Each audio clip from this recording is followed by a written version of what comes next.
The mainstream has never been, that has never been the best place to be connected to yourself or to become independently healthy, wealthy, and wise, and things like that. So it's always been the underground. It's always been, music that you can't find on the commercial radio station and things like that. So that hasn't changed. You see, it's still the same. Hmm. And like you say, vinyl and all that stuff, it never really went anywhere. Hmm. Some people, I've always had vinyl. Hmm. Now, if you're Yeah. following the mainstream, of course you're always going to get caught out there because everything is super commercialized and Right. it's all about selling. It doesn't they don't really care, I'm glad or you talked. they care about more about it's more about the commercial aspect. It's more about commerce, Hmm. and Hmm. that's okay. I don't talk against that. I'm saying that if you would like to be whole, you're going to have to find whole ways to live, holistic living. So that's Hmm. holistic music, holistic sounds, holistic thoughts, holistic relationships, holistic connections to, relationships with money, all of that. Everything has got to be more whole if you would like to live a more natural whole life. Otherwise, you become a part of the artificial intelligence. And artificial intelligence is not just what you've been, hearing about with computers and all that. It's way past that. Artificial intelligence is anything that's being taught to you that's not based in real facts, not based in something that's helpful. To me, that is artificial intelligence. That's an interesting way to break that down, and I think it also opens up the door for us to begin to be more circumspective and scrutinize the things that we're eating, listening to, uh, places that we're frequenting, the experiences that we're experiencing. Dr. Be Serious, I wanted to start off our conversation and say thank you, first of all, for taking time and being with us. But you talk about holistic, and I think that that's a great way to start because so much of what we see is anti holistic and almost as if there is a war against holistic, almost as if the God power that I know that you've done such extensive and profound work upon, and I definitely want to delve into many of the activities you and great brothers like Billy Carson, to be specific, have done and are doing. But I wanted to key in on this holistic because your work has been evident and permeates in getting us to become more natural, to tune into nature, to be more aware and cognizant of the whole and the universe and how it plays into not only our being and our presence, but what we resonate with and how we respond to it. And I'm wondering, with this question here, how can we begin to lift up our antenna so that we can perceive and better understand what is holistic and how we must begin to incorporate it? Because as you talked about, you had a cookout with vegan food, and folk were like, man, I don't eat that, I don't want to eat that. And you had to break it down and say the chicken came from the Chinese in 1500s, and and then the lamb is this and that, and you were breaking it down because people were saying that was the real, that was the authentic, that was the holistic. And you were like, nah, brother, you got to understand the history. You got to understand how these things were developed and what they do to your body. So I thought that that was really keen and a wonderful and beautiful explanation that you gave information to folk who have been programmed to be anti-holistic in many instances. And I'm wondering how we can better use our antenna and our eyes and our brain to process what is processed and what is holistic. Well, first, I think we got to retrain our gut because our eyes are always going to fool us. We don't know what we're seeing half the time. Your eyes are not your best, sensory organs. It's your gut. It's your feelings. Mm. You can feel when something's not right. But what happens is over time, the repetition. See, this is how the subconscious gets programmed by the repetition of pleasure or pain. Mm. And you agreeing after so many years of growing up in a family, eating a certain way, living a certain way, talking a certain way, you begin to make agreement with your contracts. And some of those contracts are in perpetuity. They're forever contracts. You see, once you are able to feel that something isn't right, and you begin to, you become a seeker, and you begin to look for something different and search for something that feels more right for you. You see, once you do that, you begin to turn on that gut feeling again. And a lot of people, to be honest, their gut feeling is way off because their gut is way off. I mean, they've been eating so many foods that are non-foods, Franken-foods, you know what I'm saying? Or foods that, we eat in the wrong combinations, we eat at the wrong time, the wrong place, for the wrong reason, and it begins to shut off your connection with everything. You see? So you don't feel as much because there's more information coming from your gut to your brain than from your brain to your gut. So it's that old school gut feeling, like, the grandparents, something just don't feel right. And whenever you go against that, guess what? You find out later that something wasn't right. But, without enough of the friendly bacteria, the microflora, in the gut, you can't feel as much because some of the things that we ingest is killing off the friendly bacteria. There's billions and billions of creatures living in our gut. And these creatures, they break down food, they digest things, they divide things, and they also pick up sensations and vibrations from the cosmos. You see, they pick up information from your environment, because they're very sensitive to survival and living and thriving. But some of the foods and some of the things that we've done have killed off so many of the friendly bacteria that the gut feeling is no longer there. So I tell people the first thing you need to do is get a good probiotic, and not just, a little yogurt, but the probiotic that usually is going to have between, somewhere around 32,000 or 32 strains of friendly bacteria, 32 strains, 32, 34. When you get up in those high numbers, you begin to repair the gut bacteria, the microbiome that actually has a lot to do with your feeling, your sensations. You begin to know, but you got to stop eating certain foods for a while and clean your gut up.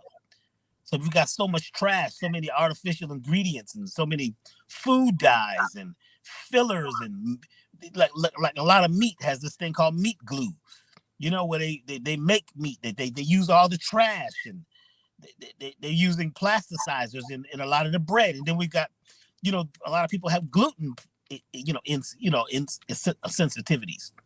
Because gluten, for a lot of people, can't digest it. Even though you're eating it, you feel okay. But this is maybe where your inflammation, your arthritis, your bursitis, you know what I'm saying? Brain fog, attitudes, emotional, instability, anger, fear. Because see that gluten, most of it is coming from wheat. And wheat is not the original wheat. This wheat has been hybridized and crossbred so many times that it's nothing like the original plant. There's one wheat out there that is closer to the original plant. They call it spelt. That's closer. But what happens is gluten is glue. It's like glue. You can make paper mache, and, back in the school, we used to make paper mache, make glue, just water and flour. It's sticky. So your gut gets stuck. And there's an ingredient in wheat that actually people are hooked on. It's called gluteomorphine. It's like a morphine type substance. In fact, it hits the same receptors as heroin, opium, morphine, all of those things, like Oxycontin. That's why so many people are hooked on some of these things, because they're eating foods that are constantly exciting those receptors. So, when your system is used to getting that kind of hit, and it's that kind of high, you get doped up. People get high. You get high off gluten. People get high when they eat that white bread and Wonder Bread and all that stuff. And even what they call in whole wheat, a lot of people can't digest it. They just don't know it. They think they're okay. You see, and then they drink milk. And the cow's milk is, most milk is going to have caseomorphine. That's morphine type substances in milk. That's why when the baby drinks the mother's milk, it calms down right away. You see the eyes roll back in the head, the baby's high. You see? So now here you grow up right after the age of 5, you no longer make lactase, which is the enzyme to break down lactose, which is milk. You can't break it down. You can't digest it. I don't care how much you like it. Whether it's cheese, any of that, you cannot totally digest, but you get high off of it. Now that mixes with the gluten. So now you got this caseomorphate, you got gluteomorphate, and you're stuck in life. You find out you can't move. Your emotions are stuck because food causes a mood. You see, and if you have a temporary mood, let's say you're going through a mood, you're moody right now. That's temporary. But if you have a mood more than a week, right, it becomes a temperament. Now it's a temperament. It begins to harden. After a month being in a certain temperament, right, it becomes your character. Food can actually create your character. Look how many people are. Look how the big thing about being plastic and fake is today. Look how big that is. You got fake profiles, fake body parts, fake everything. Why? Because people would like to hide behind a mask and be a part of a masquerade. They've agreed to be a part of a masquerade. So this, again, we're back to artificial intelligence, because what you think is a good thing to do and the best thing for you to do, and you've intellectualized something that doesn't really make any sense, you are now part of artificial intelligence, which is actually that it comes down to destructive intelligence or deceptive intelligence. Things that you're doing because your family did it. This is the way we do it. You see, so you're caught up in a cycle and you become loopy. And that loop, like a lot of the music today, is a loop. It's the same thing going around and around and around. It doesn't have any, crescendo, doesn't have many dynamics. And the food is the same way. It's loopy. It's the same stuff. It doesn't have any dynamics. I mean, a lot of times you go buy some fruit from the grocery store, right? And if it's not organic, it tastes like paper. It don't smell the same, don't feel the same. Folks want to just make it quick, throw it in the microwave, buy it in a box. Because a lot of folks don't have time anymore, don't feel or make the time or create the time to actually prepare food or go to the farmer's market, smell the food, do those things. We for some reason, many of us, not we, but many of us have cut out what's natural and whole in our lives. Even when it comes to music. You want, 20,000 songs on your phone. So they're going to take them and crunch them down and tear them apart, right? And take all the wholeness and the full vibrational mood out of it, the warmth, and create an MP3. And that MP3 is a terrible representation of the original music. But you haven't heard the original music in so long, you agree that sounds good. Until I put on an actual vinyl record. If I play a vinyl record next to an MP3, you'll be blown away. You see, but because you need convenience, you want things quick, you want it fast, you want it easy. So you'll agree. You don't want to take time to make yourself look good and eat right. So you'll just, get an app. You know what I'm saying? Create a profile. So everything is fake. It's plastic. But then as much as things are going in one direction, the opposition is happening too. The opposite is always happening. Everything is tied to its opposite. So when they say how things are getting worse, they're not getting any worse. They've always been the same. It's just what you're focusing on. When you focus on something different shows up. Whatever you focus on expands. If you focus on how bad it is in the world, it gets worse every day. And you're telling yourself that it's bad. So your immune system is online every day fighting a war. As soon as you get up, you wake up, find out who you are. Now you're in war. So now your immune system goes you're in fight, flight, or freeze mode. You're always running, fighting, or you're scared. You heard some stuff on the news about how bad it's about to be, and it's not even bad yet. It's a funny thing how they tell you a lot of times in the news what's going to happen. Some bad situation is going to happen, right? It never happens. What they say is going to happen never happens. The thing that happens is the thing that nobody expected. Then they talk about it as if they knew about it. That's more artificial intelligence. You see, they tell you, well, we're the eyewitness news and we just got here. The eyewitness news, well, were you an eyewitness? That's another type of artificial intelligence. You're going to tell me that you were an eyewitness and you're saying this is the news as if it's real educational information.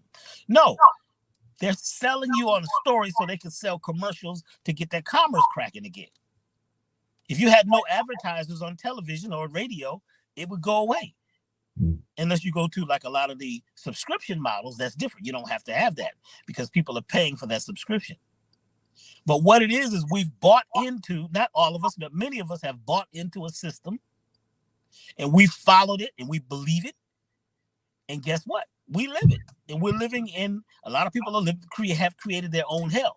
But at the exact same time, you got people creating heaven on earth. So many people are changing the way they're eating. It's amazing. That's why even the mainstream, corner stores got something vegan, something organic. You know what I'm saying? It's becoming more of a mainstream thing because people are waking up to the fact that what you eat is what you become. If you make a house out of bad wood and cheap bricks, it's not gonna have that structure. So your body is your home, your body is your temple. So you want to put good things into it, not just good food, but good music, good relations, good sound, good frequency. You want to be around people that are living a life of holism too. If you live around fractured, broken people, and you agree with them all day about how fractured and broken the system is, it becomes more broken. Then you're going to eat fractured and broken food. You got fractured and broken relations. You see, and then as soon as you begin to speak about how bad it is, and you begin to put a spell on things. You are now creating magic. We're all creating magic. Somebody one day said, "Well, Dr. E, do you believe in voodoo?" I said, "Well, voodoo really has to do with the sound of drums. Voodoo, voodoo, voodoo. That freed us, and this is what happened in Haiti. The people played the drums and sent out a signal and said it's time to get the heck up out of here. Let's break free." So then they demonized something that was really our original spirituality, our original way of life. And some people say, "Well, that was hoodoo." Well, it's the same thing. I'm saying we got to get down to you do. What do you do? Because people are putting their spell on everything. They're putting their spin on it by their mouth because the power of the tongue is amazing. You say words don't matter. They do matter. They materialize because words start out as waves, right? Your brain, right? Your thoughts are waves of potential, right? And what happens is if you speak on something, right? After a while, you act on it, you become it, and now you collapse the waves into particles of material things. So a lot of people end up in a terrible situation because they believed it. They thought it was going to happen. They ate the food to become it. They had relationships, right? I mean, think about how a lot of people have these relationships with people who's, got the same talk. You go meet somebody, right? And they you go meet them and, they're struggling and they're talking about the struggle and the war and how bad it is. And if you're in that same frequency, you playing the same music they're playing, you dance. Oh, we best friends. That's my best friend. We agree with everything. You see, you become strugglers. Now you go to the strugglers convention. Think about, brother, how you grew up. And the language of struggle was the language of Black people in the family. We got to fight against the Democrats, fight against the Republicans, fight against this. We're always fighting. It's going to be hard, they tell you. It's going to be hard to get married. It's going to be hard for you to have a radio show as a Black man. They ain't going to let you such and such. It's going to be hard to get a degree, hard to go to college, hard to make it as a musician. Hard to get married, even harder to get a divorce. You got to work hard. Man, let me tell you something. I've broken so many barriers and done so many amazing, impossible things. I've never worked hard. I don't work hard.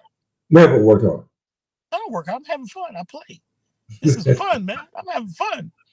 The people are running, right? They're all running towards the door trying to get out. So I might as well sit down, get a little water. Because it's an emergency, so they're all trying to get out the same door at the same time. But back in the day, we knew if we went to the club, you knew how to case the joint.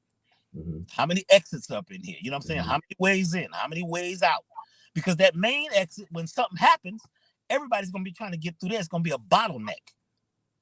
So when we keep hearing about what's happening in the world, like, the mainstream people know how to create a bottleneck. Oh boy, they kept talking about the country was about to go out of business a couple of days ago. I was laughing. This was the funniest thing in the world. How come every so many years the United States is about to go broke? They keep talking about the debt, this and the debt. I'm cracking up, man. It's the funniest thing in the world. People believe it. Now, we wouldn't notice any difference, right? But you believe it so much that there is a difference in your life because now your stomach is upset. You're making more acid. Your immune system is putting out more acid. You're in fight or flight or freeze about something you have no proof of. You don't even understand what the government is and how it works based on what you were told in school. You have no idea what's really going on. You have no idea what's really going on with your food. You have no idea what you're eating, where it came from. You have no idea what additives are included in your food. You have no idea that most of the food that you eat, that you buy as the best meat in the store is trash, years old. You have no idea that most of the foods that you're eating now, 20 years ago, you would have never eaten. Your parents wouldn't have let it into the house. A lot of people have no idea that the chemicals that they're using in their house to clean their house, right? That could kill, if it says it will kill roaches, and it says right on the can, it kills humans. Lysol says it kills everything. They're not lying. It's a lie that you feel this is going to solve your problems. You see, because you're used to using it thinking that it's going to clean things up when actually that weakens your immune system. You see, you need to use certain products to clean your glass when grandma used to use what? Vinegar and water. You can clean your whole house like I do with baking soda and water. Baking soda and water. You can clean almost anything really clean with two things that you could drink and eat. You try drinking some of that stuff. You try drinking some of that commercial products they got it, but we want it fast. We want it in a hurry. We want to put it in a microwave. Let me ask you about that. You have any idea what a microwave is doing to your food? It cooks it from the inside out instantly, and you're gonna eat that, man? Everybody's put a piece of bread in the microwave. Yeah. If you don't eat that sucker immediately, it becomes harder than stone. That's right. They're talking about Christ. He turned turned stones into bread. You know what I'm saying? Well, we turning bread into stones in the microwave. Now there's a miracle. There's a miracle right there, and you're gonna eat it. Yeah. I'm saying make your own choices. I'm not talking people down. Live your life. Do what you want to do, but realize everything has every action has an effect. There's a reaction. A lot of the reasons why people are sick is because they make themselves sick. They allow themselves to be sick. Yeah. And they don't realize they run to the doctor a lot of times. The number 3 cause of death in America is iatrogenics. Doctor or hospital or medical institution caused death. Wrong medicine. We cut the wrong vein. Gave them the wrong this. Tried that and it didn't work. Check it out. It's number 3. Death. I mean, like almost 1 million people a year or something crazy like that. Go look it up. You go to the doctor because you got a little chest pain, right? They told you if you get a chest pain, go in right away. You ain't drink no water. Drink a little water before you go. Put some lemon in some water. Maybe take a little cayenne pepper. You see what I'm saying? Yeah. You got a headache. Go straight to the doctor. But what about what you just ate? Did you eat? What did you eat? Is it edible? Is it natural? Where did it come from? Now they're telling you that most of the bread products, commercial bread products in America are made out of plastic. Plastic? Please look it up. Plastic. Phthalates, they call them. Phthalates. That's right. Look it up. That's right. What is that? Plastic. And the people are plastic. You got plastic surgery, plastic people, plastic, accounts. It's plastic. People have become plastic. And, folks have agreed. They said, well, Dr. B, you get real. I said, yeah, I'm real. I ain't got no time to be plastic. You want to be plastic? Go, get some Play-Doh. They used to have Gumby and Pokey. People have become like Gumby and Pokey. They stiff. They're walking around scared. They're mad. They're angry. At what? They don't even know. So their immune systems are fighting. So they're eroding their cells. Their blood is hot and boiling most of the time. They're fearful. Fear, what is what? What is fear? False evidence appearing real. False evidence appearing real, or the anticipation of pain or loss. The problem didn't even happen yet. You're so scared. It didn't even happen. You say it's going to be terrible. It's going to be terrible. Well, wait till it happens. They tell you it's a storm coming. Almost every time they tell you it's a terrible storm coming, it don't come. Mm. When the storm comes, they didn't tell you about it. You see? Yeah. So we are co-creators, huh? You need to know that you're a co-creator. That half of this world, yes, it is it's almost anything can happen. You know what I'm saying? It's potential, infinite potential. But the other half is you're in your full control. You have to be the captain. You got to be ready to be the CEO. You got to know who you got working in your corporation, in your business, who you got in your house. You got to know what's in the basement. You got to know what's in the closets, what you got under that cabinet. I bet that the average person, they got 5 things under their cabinet that could kill almost any animal dead. They got it because it's a cleaning product. I want it to be clean. It's cleaning, right? It's cleaning you right off the planet. And that stuff is seeping out into your environment, in your house. So the average person has toxic home syndrome because there's chemicals they're using in their home that gets trapped, right? God, you said toxic home syndrome? Break that down for a second, Dr. B. The chemicals that you're using, like a lot of them under your sink. I used to go do home inspections with people, who wanted to create a holistic home.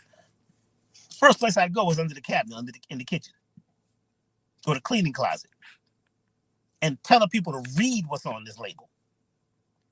It says it kills everything. Do you think that's you too? And check it out. Sometimes people got stuff way back in the cabinet, way back, that's years old, right? It done dried up. You push the button to spray, it don't even come out no more. Well, where'd the material go? It dried up. Well, if it dried up, it meant it vaporized into the environment of your home. These products are vaporizing into your home. And you got them under your house, under your cabinet, talking about you clean. You see what I'm saying? Yeah. And so we got hairsprays and chemicals. You go into the medicine cabinet of most people, and they got medicines that will kill a dog, that'll kill a rat. Anything that'll kill a roach or a rat, think about that, man. If they dropped an atomic bomb right now, the 2 things that will be left would be roaches and rats. But you got some spray or some rat nuggets, you know what I'm saying? You sprinkle these around, and the rats eat them and they're dead. And you don't think that the vapor or the dust or the energy of that is affecting you and your children, but you want to be safe. See, fear is what made you go buy this stuff, because in those advertisements, they sell you with fear. Do you know what could be lurking in your home? Dirt, mold. Get mold off. You go buy this stuff, and you find out that it kills you too. Call the 800 number. So my point is, we have to take full control of our lives. You have to realize that you have to become the God power. When you realize that the godness is in you, it's in you. You're not the big God. Now, you're not 100% the man or the woman, but you got 50% of the job is on you. You see? And you praying and begging for the big God to do something, and you're doing stuff to yourself. What about what you're doing to yourself? What's on your table tonight? What are you eating? What are you focusing on? What is your language? Some folks tell me how spiritual they are, and they just talk disagreeable all the time, and they're mad. I don't care if they're conscious or woke. I don't mean nothing to me. It's how you act, how you talk. What's the proof? Do you have love in your heart? Are you reaching for love, attracting love? And what is love? Love is not something that's just transactional. You know what I'm saying? Love is love. You don't tell me I love you if.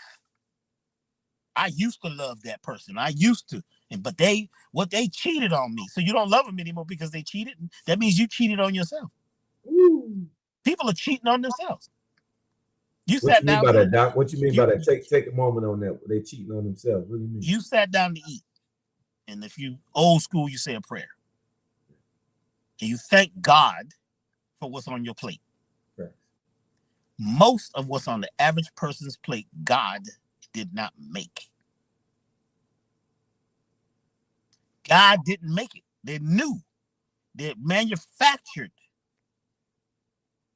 I'm talking about chickens, pigs, cows.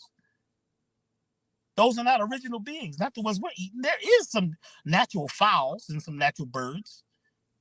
You see what I'm saying? There's natural wild boars out there. You see what I'm saying? There's natural oxen and buffalo.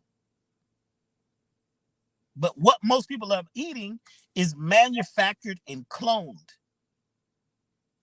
Most of what they're eating has dyes in it. Just the name dye ought to scare you off. It's got a dye in it. It's got preservatives, things that makes it sit on that shelf forever and still look exactly the same in a box or in a bottle. So a lot of these foods have these, things that shut down your nervous system.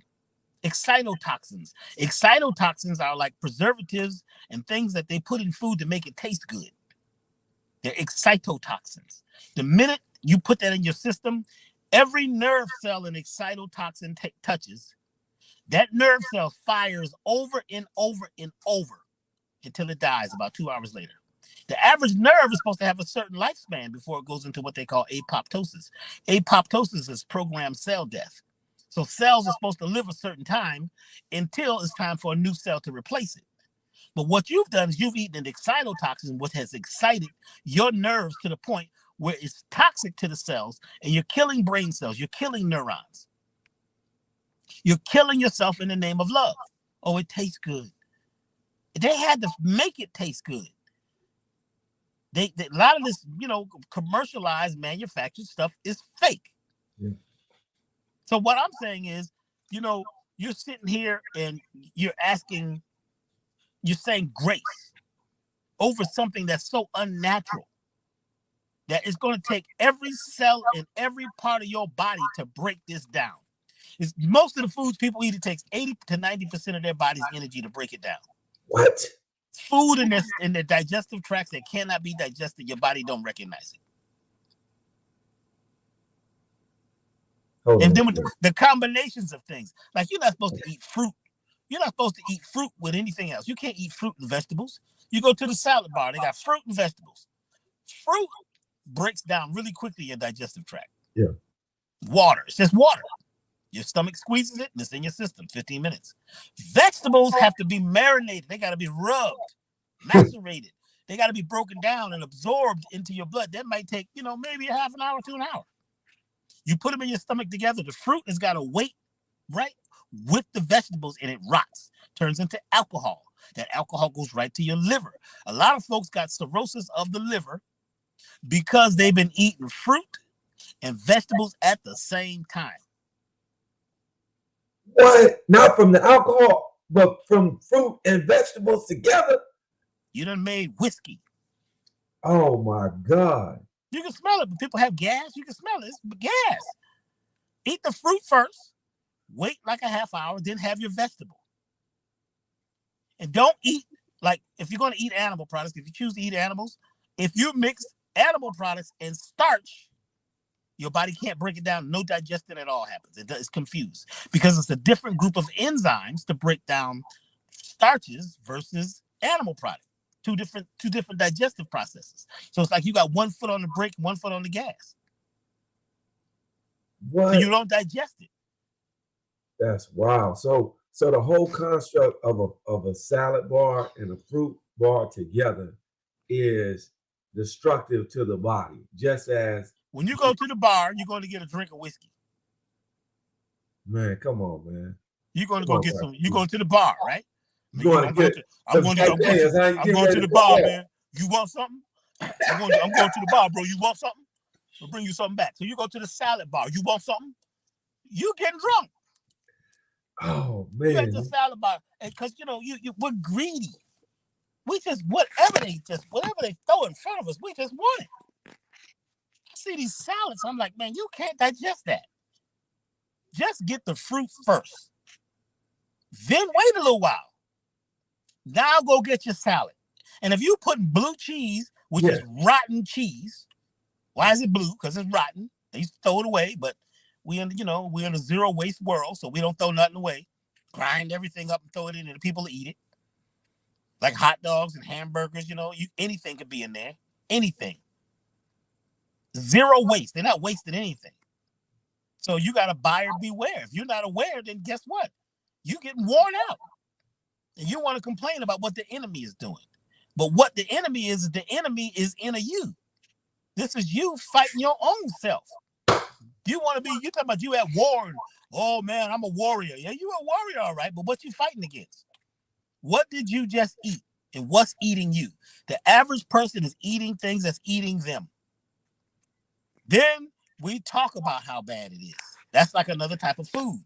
Then we listen to a lot of the music. A lot of the music you're listening to is eating you alive because you're hearing it.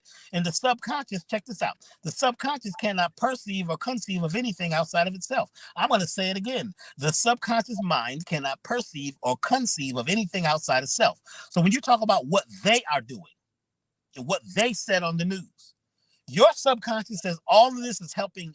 It's all happening in us. And you go into stress mode. The average person is in a stress response 24/7.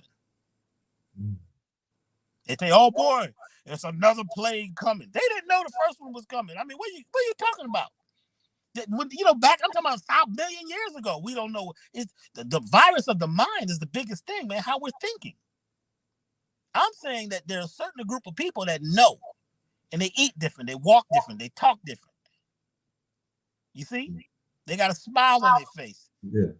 They're joyful. You know what I'm saying? And they don't fight until there's a real war. We fighting, it ain't even no war. We wake up battling. Wake up in the morning, fighting. You ain't even got your pajamas off yet. You know what I'm saying? You might as well go to bed with some G.I. Joe pajamas. You know what I'm saying? Little rifles and stuff on them. You put a helmet on, you know what I'm saying? Yeah. Fighting. Then you're having nightmares. And then you wake up, then you're having daymares, and it's just drama. Man. It's getting worse out here, B. Man, you heard what's happening on the news? Man, the news is a nuisance. It's the same news, man. I grew up in the 60s, man. The news ain't changed. It's the same story. They just changed the places, and they get it to you faster. So you're more scared now than ever. Or you're more fake. You see what I'm saying? Because you can create anything now. So the artificial intelligence is when we try to say everything is all right, but we're not taking care of ourselves. You got to watch what you're putting on your skin. What are you putting on your skin? Talking about, this is a lotion. What kind of lotion is it? What is it made of? Oil of what? What is it? Who? Where did it come from? What happened to coconut oil? What happened to olive oil? Avocado oil? What happened to natural soap? Natural soap, something that, these soaps, they smell good. It's like this stuff don't, it's a lot of smells, man, and flavors that like the strawberry smell or the strawberry flavor. It's not strawberry. Almond flavoring. Ain't no almonds ever tasted like that. These plug-it-in things that you use in your house, floral smell to make your house smell good. Let me tell you something. You want to get rid of the bugs in your house? You want to get rid of your bugs? Yeah. Get one of them plug-it-in things and plug it in your house. All the bugs leave. I ain't seen no roaches since we plugged in that plug-it-in thing. Why? Because the bugs want to live. They know that stuff is killing them. It's a chemical that you went and bought gladly because you want your house to smell good. Yeah, we got company coming over. They plug them things in. I don't go in people's houses. I won't go in there. I'll stay out on the porch. What, Doc? You won't go in people's house because they got to plug it in? It's going to take me out. I'm going to get plugged in. I'm about to get electrocuted. Do you know how many chemicals? Please look this up. Y'all do your own research. Because, I'm a little wild. So, you go do your own research. What is in the average air freshener? What is in the average deodorant? What is in the average cologne? The average cologne has got 300 toxic chemicals. The first couple of ingredients in the average cologne is feces and rotting flesh.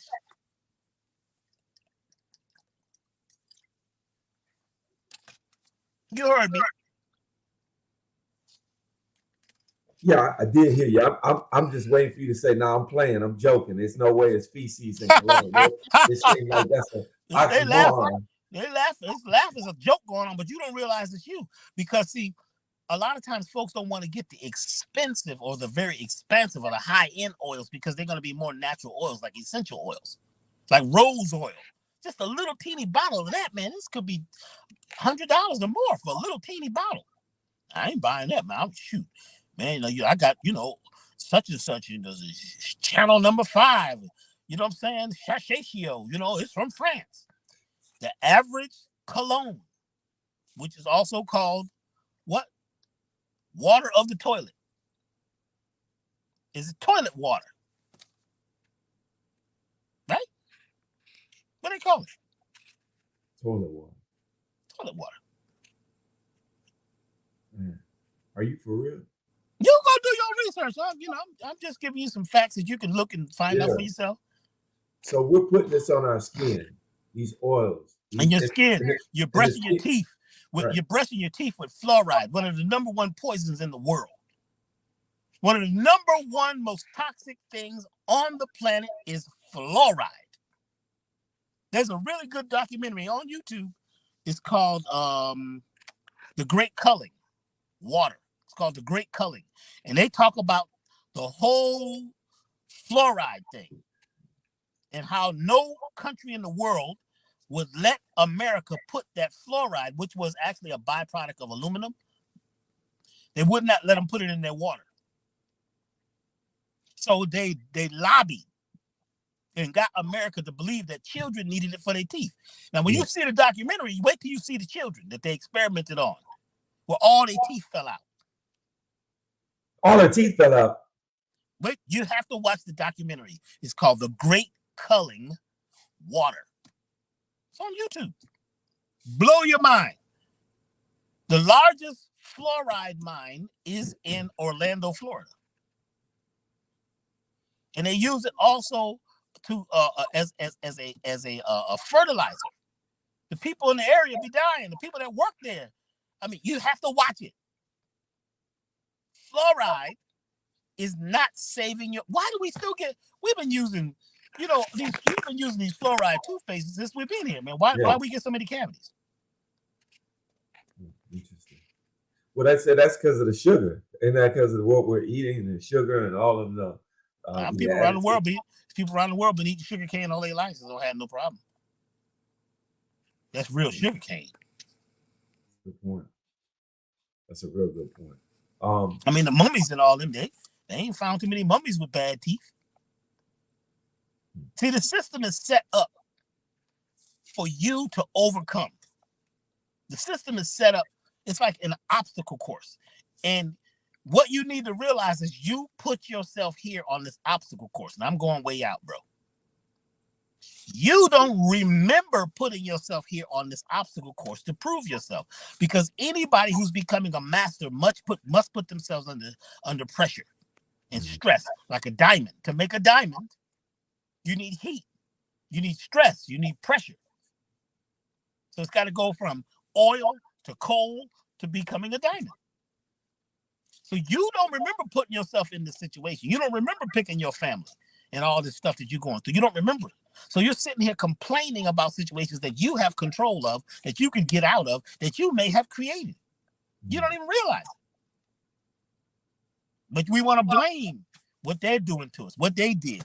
Look what these corporations are doing. You went and bought the stuff. You can brush your teeth with salt, baking soda. What happened to that? They don't have no smell, okay? So you want something that's got a fake smell, and it's, oh boy, go get it then. And then oh boy, I got some bad teeth because I got a sweet tooth. What do you mean? You got a sweet tooth? You got one tooth that's sweeter than the rest. What kind of mess is that? No, what it is you have habits. You're hooked. One of the number one drugs in the world is sugar, white processed sugar. Sugar cane. It's whooping your butt. And you can't get off. It's hard. When the stores in California went on strike and people couldn't get sugar, they was fighting in the aisles to get sugar. In fact, that was when Trader Joe's blew up, because they was the only grocery store that, that's when they came about during the when they was on strike out there in Cali, man. People was going crazy over that sugar and cigarettes. Wow. People hooked on it. And there's natural versions. There's monk fruit sugar, which is really good now. Monk fruit sugar don't even touch your blood. So diabetics can eat it. Looks like sugar, tastes like sugar. Then you got, coconut sugar was a really good sugar. Stevia, some people don't like the aftertaste, but stevia is, these are things that are like, they have very few calories, or they never touch your blood. Wow. So when you eat a lot of sugar, your system is acidic and your body's in fight or flight mode because you're on crack, cocaine, sugar cane. Think about it. There are only a few molecules away from each other. Oof. Wow. Let me ask you this. What about these zero drinks, zero sugar and all of this, these aspartame drinks? Is that another? Listen to our ass. aspartame. Ass. Anything that starts with ass. Think about that for a minute. What is it? It's an excitotoxin. I mentioned them earlier. It's an excitotoxin. It's a food flavor enhancer. Why does the flavor need to be enhanced? Because it has no flavor. It's been so manufactured, right? It has no flavor, so we need to enhance it. Like they say, milk, vitamin D fortified. Why does it need to be fortified with vitamin D? I thought the cow had vitamin D. No, the cow ain't got no vitamin D for you. In fact, that milk ain't even for you. Why are you drinking the cow's milk? Which is that milk, people have no idea what the heck is going on here. We just got caught up in it, and we follow very well, and we believe it. And then when we get sick, we want to blame everybody. It's this person's fault, and it's the government's fault. You got to become your own government. You got to start governing yourself, your house, your home. Take care of yourself. You know you just ate something, and you got a headache. You don't feel good. Obviously, what you just ate is eating you. But you eat it anyway. And after a while, the pain response turns off because you've been doing it for so long. You can't feel it. You got calluses on your nervous system. You don't even feel the food is terrible. But I love it. It's this cake. I got to have it. It's to die for. It's to die for, all right. It's going to kill your ass. It's going to kill you. Wow. But it's all right because I make cake. But I'm not going to use the regular gluten flour. I'm not going to use regular shit. The food that I make will blow your mind. All natural. People don't even know the difference. They're like, oh my God, Dr. B, where'd you get these chicken fingers? I said, these ain't no chicken fingers. In fact, chickens don't have fingers. You go on the Chinese restaurant out there, you want to get chicken fingers. I remember years ago, I went to the restaurant, my brother, and my brother said, do you guys have chicken fingers? And the man looked at his fingers and says, chicken don't have fingers? Because, in Boston, they got chicken fingers. It's a big thing. He come to California, right? Looking for chicken fingers. And they say, no, chicken don't have fingers. But see, a lot of stuff messes with your head. Buffalo wings. You see, you have no idea what's that doing to you psychology by agreeing to something that doesn't exist, that's an impossibility, and telling yourself that it's possible and just going along with the vernacular because that's our culture.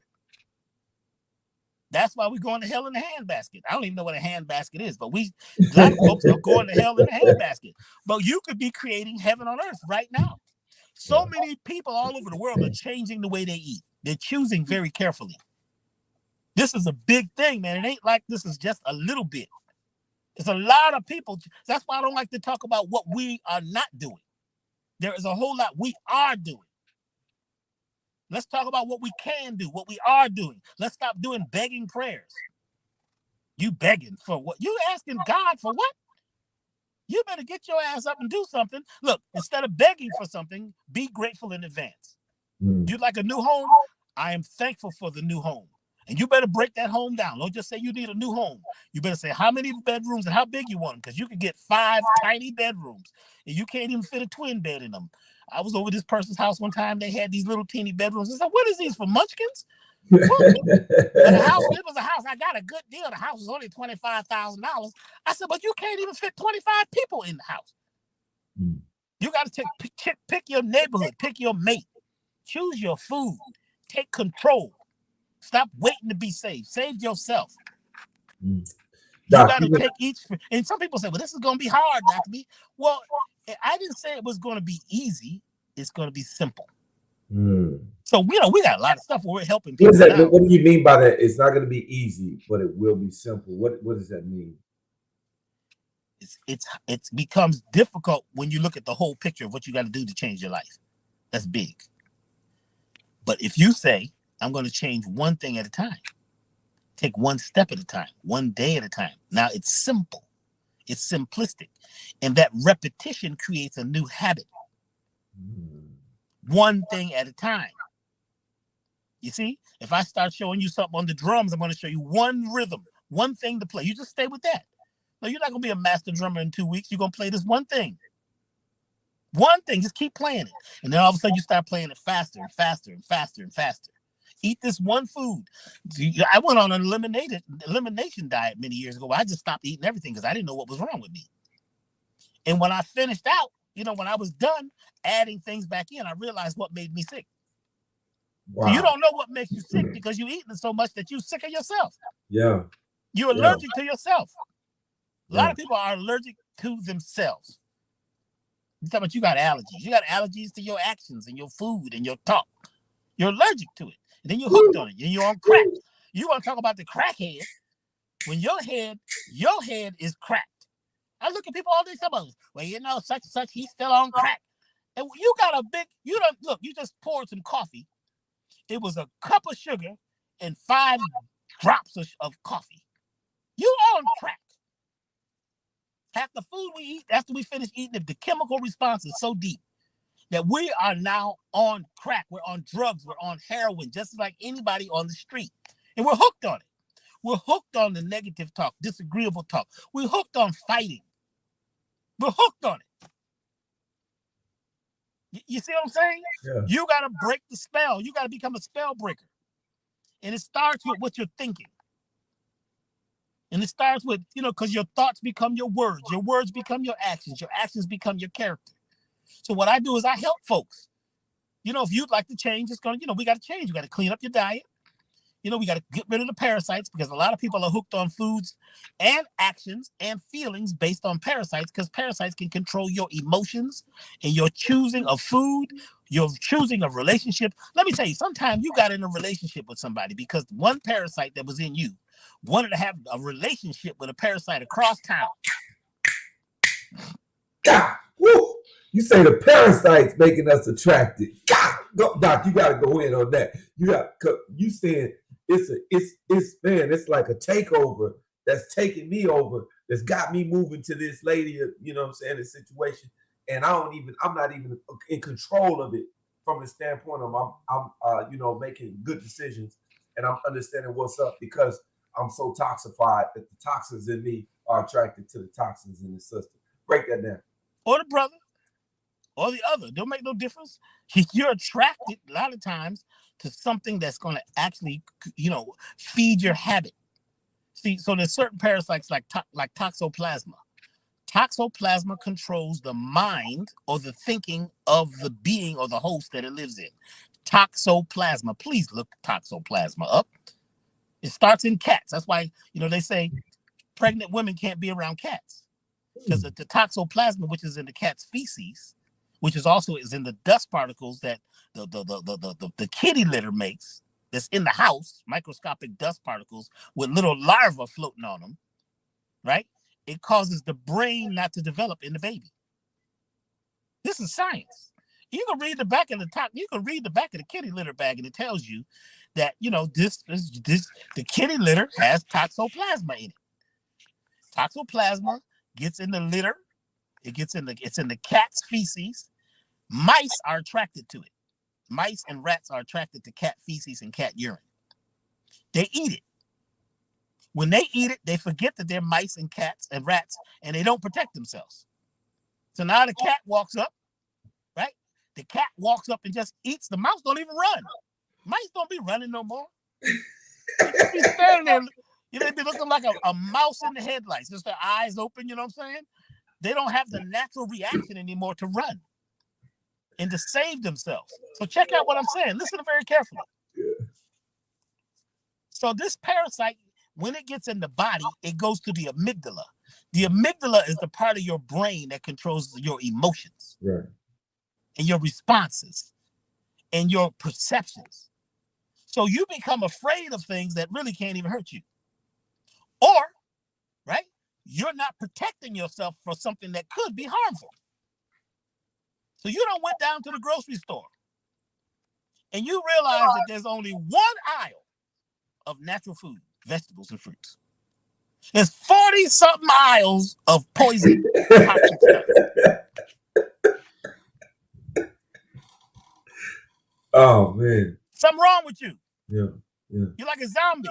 Yeah. You're like those movies, man, where something took over. And they say toxoplasma came to the planet about 6,000 years ago. And when these things landed, ships landed all over the planet. And after that, the people began to fight. Villages began to break up. There was all kinds of tribal war because the parasite, it creates turmoil in your thinking, creates resistance, toxoplasma. Now you might say, well, come on, Dr. B, I don't have no cat. You don't need a cat anymore. First of all, there's like, I think they said there's 400 cats for every human on the planet. There's 400 cats. So it went from cats into mice, right? Now certain birds and things eat these mice too that now are infected with toxoplasma. The toxoplasma got into the gardens. It got into the animals and the farms. Look, go to the feedlots where they got the cows. You got these places where they got 10,000 cows all hooked up, being milked all day in pain and in darkness. What do you think is on the ground? Feces. Yeah. Feces. Urine. Yeah. Where there is trash and waste, there's mice and rats and roaches. Where there is rats and roaches and mice, there's cats. There's gonna be cats. Oh man, that's crazy. That's crazy. So now the cows are eating off the ground. They're eating hay or whatever they feed them. Soybeans, which is not natural for cows to even be eaten. That's a whole other story. But they're eating that, and they're eating the toxoplasma. It really helps the farmer because the cow will not run away. Cows don't run away. You see where, if you live in a place where it snows and people have farms and the fence would fall down and the cows wouldn't even run away. They go out in the daytime, walk around, come on back in the evening. What natural animal is going to come back to the farmer, right, and live in hell and be whipped and beaten, prodded? And what animal is going to do this? That's natural. Natural animals not going to live on farms. They're going to fight to the death. But when you got toxoplasma, you don't fight to the death. You complain about the farmer. You talk about the government. You talk about what they're doing to you, but you don't do nothing about it because you got toxoplasma and you can't remember how to survive. You can't remember how to take care of yourself because you've lost your natural mind. You've lost your natural mind because your natural mind, right? Your natural mind is being controlled by toxoplasma, which is an alien creature that's running your show. So you're no longer the captain. You sitting around, you don't took your hands off the wheel. Yeah. You done lost control of the vehicle. You think you're in control. You're mad and angry, talking about what the government's doing. What are you doing? Wow. So now you're picking foods, you're picking non-foods, you're picking relationships, you're picking situations, right? That's going to be what? Creating your demise. Wow. Because of toxoplasma. That's only one of the parasites that controls your mind. A lot of people say, but no, Dr. B, don't worry, because I'm a vegan. Because you said that, you probably got more toxoplasma than anybody else because your ego's huge. Because you figure you're a vegan, you don't have it. Wow. It don't just come from cats and animals and flesh. Toxoplasma is in the air. It's in the environment now. It keeps people domesticated. Did you hear what I said? Yes, sir. It keeps the people domesticated. Now, this domestication leads into even more toxic behavior because we hear, folks saying toxic relationship, toxic masculinity, toxic D, and toxic P, you know what I mean? And so break that down in terms of how, all of this toxicity is only creating more of itself. And we have to elevate our thinking by using some of the ideas and products that you have created and worked so diligently on to make sure that we can begin to heal so we can break out of this toxicity, because that toxicity is only creating more of itself. And we have to get that health and that wealth that individuals like yourself provide to begin to heal. A lot of people say, well, Dr. B, I don't have parasites because I'm a vegetarian, I'm a vegan, I burn sage, I got singing bowls, I got mantras, I wear African jewelry. They tell me this, and I'm watching their eyes. I can look in your eyes and tell if you have toxoplasma. There's an eye movement. When people have toxoplasma, there's a way to notice it. They say 70% of the people or more have it. There's a really book called Your Brain on Parasites. It's a new book. It's about 2 years old. This is Your Brain on Parasites. You got to read that book. They got a new section of science called parasitology. How parasites, now they know parasites control whole cultures of people. It's whole nations.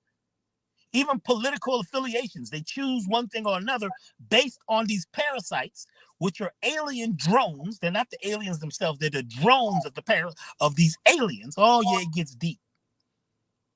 I got a whole special series of videos on aliens on my website, but you have to become a member. You become a member on elevationtime.com. And there's this 4-video set about aliens. Blow your mind. It ain't nothing like what you think. But my point here is that some of my friends who take herbs say, well, Dr. B, I take black walnut and I take cloves and asafoetida and I eat aloe vera and I use diatomaceous earth. And I said, listen, have you worked in a lab like I have? Have you tested that stuff on toxoplasma and some of these superbugs? They got parasites here that never existed before. Now, intestinal parasites, it's not hard to get rid of them. So you can eat pumpkin seeds, you can eat diatomaceous earth, things like that. You know what I'm saying? Mm-hmm. You could take the papaya seeds. Take 2 papayas and just eat those seeds. You'll get rid of most of the intestinal parasites. What I'm talking about now is systemic parasites. They live throughout your system. Toxoplasma is one of the systemic parasites. You cannot get to it using regular herbs. In fact, you can't use just herbs. You got to use flower essences, essential oils. You got to use frequencies. You got to use these, what they call magnetic resonance frequencies. You got to use light waves. You got to use sound. You got to use structured water. I'm not talking about alkaline water because that is not structured water. We keep hearing about, oh boy, listen to me. A lot of this stuff sounds good. Sounds real good with philosophy. But the problem with philosophy is a belief. And everybody has a different philosophy and a belief, but it doesn't make it an actual fact. Mm-hmm. The place where philosophy or spirituality and science come together, they call quantum physics. It's scientifically proven that certain prayers, certain meditations work over a certain time based on the repetition of certain things, based on certain words and certain thought processes, certain frequencies that you emit. It's provable. What I study is what is provable. So we have found that what most people are taking for parasites is killing the weak intestinal parasites, but making the super bugs stronger. Wow. You're feeding them. You don't even realize it because people don't study the super bugs. That's not what they do. That's my specialty. And I didn't even study it for many years, even as an herbalist, until I had something happen to me. I had an experience that something happened to me. I had missing time. That's a whole, you can find that story on the internet somewhere, where something happened to me. And I received this information. And it was a Dogon priest who helped guide me out of that and decode what happened to me. And I received very special instructions and information. Then throughout my life, I've had 13 teachers, Dick Gregory being the last. I've had 13 teachers of all different types, even as a child. Now, I didn't always know they were teachers, and I fought some of them, but I realized now they were teaching me something. Even cancer could be a teacher. Diabetes could be a teacher because they're going to teach you how to overcome. Your crazy neighbor could be a teacher. That relationship that you went through that was terrible, you chose it.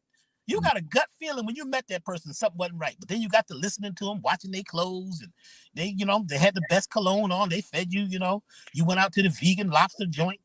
Oh boy, they really loved me. They said they loved you over and over. Valentine's, they sent you some poison candies in a box. So now they love me because they kept saying it. But love is an action. Love is a verb. It's not a noun. First, you got to love yourself. You got to marry yourself. Are you evenly yoked with yourself? Is your conscious mind and your subconscious mind evenly yoked with each other? Do you have parasites, right, and demons or entities within you from other realms that's controlling your actions? You got to clean that stuff out. So this is why I created the Elevated Total Body Program. 28-day program which changes people's lives. We've been doing this now for like 30 years. Changes people's lives. They've said they've never done anything like this. You can go to the store, you at the health food store and you're checking out. They got a $5.98 parasite cleanse. Buy it. Let me know how it works. I'm saying this parasite thing is the main thing controlling people on the planet today. This is why there's wars. That's why there's hatred. There's confusion. There's diffusion. People are infused. Why? These parasites. So the planet, people are, this thing is called terraforming. When you study terraforming, is how other beings take over a world and create little changes over time that causes it to destroy itself. Like when they brought the guns to South Central, guns and cocaine, and just left them. They're doing that right now in Ethiopia, my friend was telling me. He said they brought guns and drugs and all this and just dropped them off in Ethiopia. Why? Because they found all these diamonds in the mountains of Ethiopia. So get the people to fight each other. Wow. Just like Willie Lynch, get the people to fight each other. My point here is that we have a way to change our lives. We also got to deal with radiation. We got to deal with radiation. I got these devices. There's a device I'm using on this. I'm talking to you now on this phone. Everybody that's watching this program, whatever device they're using is not emitting radiation. Why?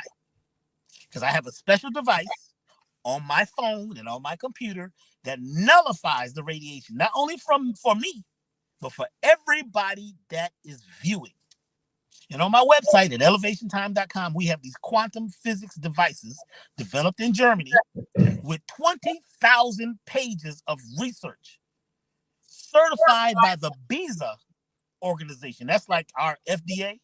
BISA does all the testing over there. And if it don't work, you can't give them $2 million and get them to okay something. They're not doing it. So we have these radiation devices. We have things that purify water. We have these lights that, we got these lights. Do I have my light on me? Did I bring my light on? Let's see something. While you find the light, Dr. B, I'm happy you brought up the radiation because it seems like we are in a lab. We're in an X-ray constantly. When you sit back and think about it, we're using the microwaves. We're constantly talking on a microphone or sitting at a computer, or we're looking at our cell phones. It's no wonder it's called a cell phone. We're prisoners to it now. And there's so much radiation that's surrounding us. Many of us are even driving in electric cars. And we don't realize the radiation that's emanating from those entities. I'm really, really, really, really asking you, begging. I'm Johnny Gill, Keith Sweat. Please, can you break that down? Because people need to know how serious this is. You see this device? Yes, sir. This little thing? This thing right here is a quantum physics device. It nullifies radiation for 15 feet in every direction. Doesn't cancel it, nullifies it. Changes the frequency, just like changing a radio station. This device, I carry it in my pocket. I don't go nowhere without it. They got certain ones that you have for the house, nullifies radiation for your whole house. I got certain ones that I carry that I wear on me. Let me see. Nullifies radiation from all around my body.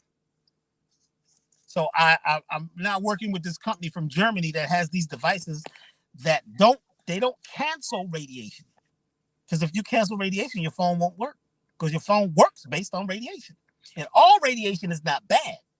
There's life-giving radiation and life-taking radiation. The sun makes radiation. Right.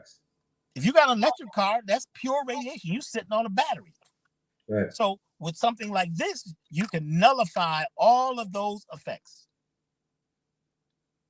Do you feel what I'm saying? No, I totally feel what you're saying. So we have that at Elevation Time. You go to, I think it's called Holistic Living on our website. We got these devices that we now distribute for this company. But what we are right now, and there's a lot of things going on. I want to hit on these really quickly. We did an event in January, on January 7th, called the Blueprint for God Power. The Blueprint for God Power, featuring Brother Billy Carson and myself, became historical. It was the largest event ever done of its kind. It was 11 hours long. And the people who took the class, almost everybody who took it, their lives changed. This is not some stuff you can find free on YouTube that we were dropping. Actual exercises and things that you could do every single day that will change your life, guaranteed, if you do them. Ways of eating, ways of thinking. You know what I'm saying? I broke down this whole thing about what happens between January 3rd and January 9th. There's a whole thing that happens between Sirius, the sun, and the earth every year during Independence. Independence is a deep thing. Why we celebrate Independence Day on the 4th of July. When they said that when they won the war, independence against Britain, it was in the winter because they was frozen on the Potomac River. People was frozen. So why is it July 4th? Because a lot of the major countries have their independence between the 3rd of July and the 9th. Because it's an alignment that happens between Sirius, which is our spiritual sun, our mother sun, our sun Patolo, and the earth. Every year this happens and it changes everything. Your DNA changes if you're in alignment. So I'm going to be doing a class probably in the next 2 weeks. So make sure you go to elevationtime.com, get on my email list, the newsletter list, so that you can be in this. It's going to be a free webinar, so you ain't got to worry. But I give this information every year so you can know how to become in alignment. And there's an energy that happens that starts on the 3rd of July and goes all the way to August 8th. 8/8. It's huge. The wealthiest and most successful people in the world know about this kind of stuff because I talk to them. I'm like, well, what do y'all do? Oh, well, I'm not working because we're doing the independent. And it's not about independence from a country. It's being independent within yourself. Becoming independent from the powers and the things that are controlling you, food, beings, becoming totally independent and being self-sufficient. This is what the cosmos is attempting to give you and wake you up to. We are also having God Power 2. God Power 2 is happening, and it looks like it's going to be on probably October 27th, I believe. So make sure you go to elevationtime.com, get on the newsletter list, because you in no way should miss this God Power 2. There are people who did the God Power 1 who became wealthy. Billy Carson tells you how to go buy a $300,000 car and have it pay for itself. You don't have to pull out no money or nothing. He tells you how to do it, how to turn your life insurance policy into a bank. The equity in your home, it's a bank. It's sitting there. Or how to get almost anything you need based on focusing your energy. So that's on the website right now. If you go to elevationtime.com, go to classes and events. And you'll see, if you go down the list, there's several events that we've had lately. A lot of them are free. But you'll see God Power. Go take the course. It's still there. It's 11 hours of powerful, powerful information. So we're going to be doing part 2. So make sure you're signed up for that. Also, on July the 30th, there's the first annual Forbidden Knowledge Conscious Awards. Forbidden, the number 4, forbiddenknowledge.com. Billy Carson, Forbidden Knowledge, his company, which they're doing amazing work around the world. Amazing. And, we've teamed up, and they're having an award ceremony for people who are doing the work in communities all over the world. I mean, from medicine, it ain't just like conscious. It's medicines and metaphysics, and it's huge. I have been nominated in the health and wellness. I mean, out of a lot of people, out of thousands of people, I feel honored to have been nominated. There's 3 of us, right now, who are in an alignment to possibly get this award. So please, if you can feel what I'm saying, if you feel that I got something that can help you, please go vote for me. And you go to Forbidden Knowledge, that's the number 4, forbiddenknowledge.com, and then go to the Conscious Awards, and you can vote. So I'm in the health and wellness area, and you just go and punch that, or go to my IG. You know what I'm saying? Dr. B Serious, DOCTAHB Serious, SIRIUS. Same thing on Facebook. And if you go to my link tree, there's also a link there that will take you to the Forbidden Knowledge website. Also, I have a television show coming out. We just shot the first 8 episodes. It's called Ask Dr. B. There's live audience. It's amazing. People are asking me questions about all things about life. And we're actually doing subconscious alignment and showing people how to have a quantum shift right instantly in the moment, change their whole lives. So we're going to be shooting that. That's going to be also on the Forbidden Knowledge Network. And I also have another television show coming up, which is about music and vibration and how it affects everybody. And I'm interviewing some of the greatest musicians and producers of all time. Wow. And talking about how music and frequency is medicine.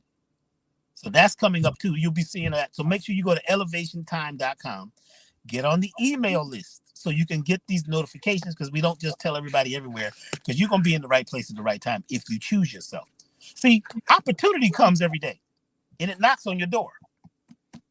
The only way opportunity is going to step into your home is if you answer the door and let it in. Right.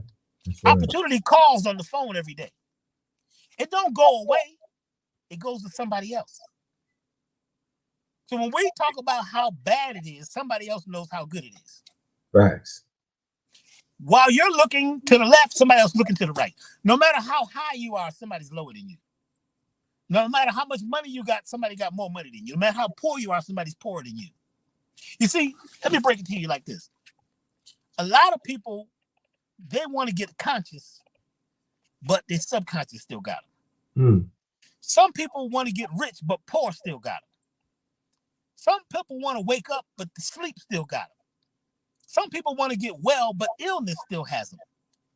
Some people want to be intelligent, but ignorance still got them. Because everything is happening at one time. Once you realize that everything is connected to its opposite, then you can learn how to navigate your ship and change. I'm here to help folks change. If you want to stay where you're at, go ahead. That's your prerogative. Do your thing.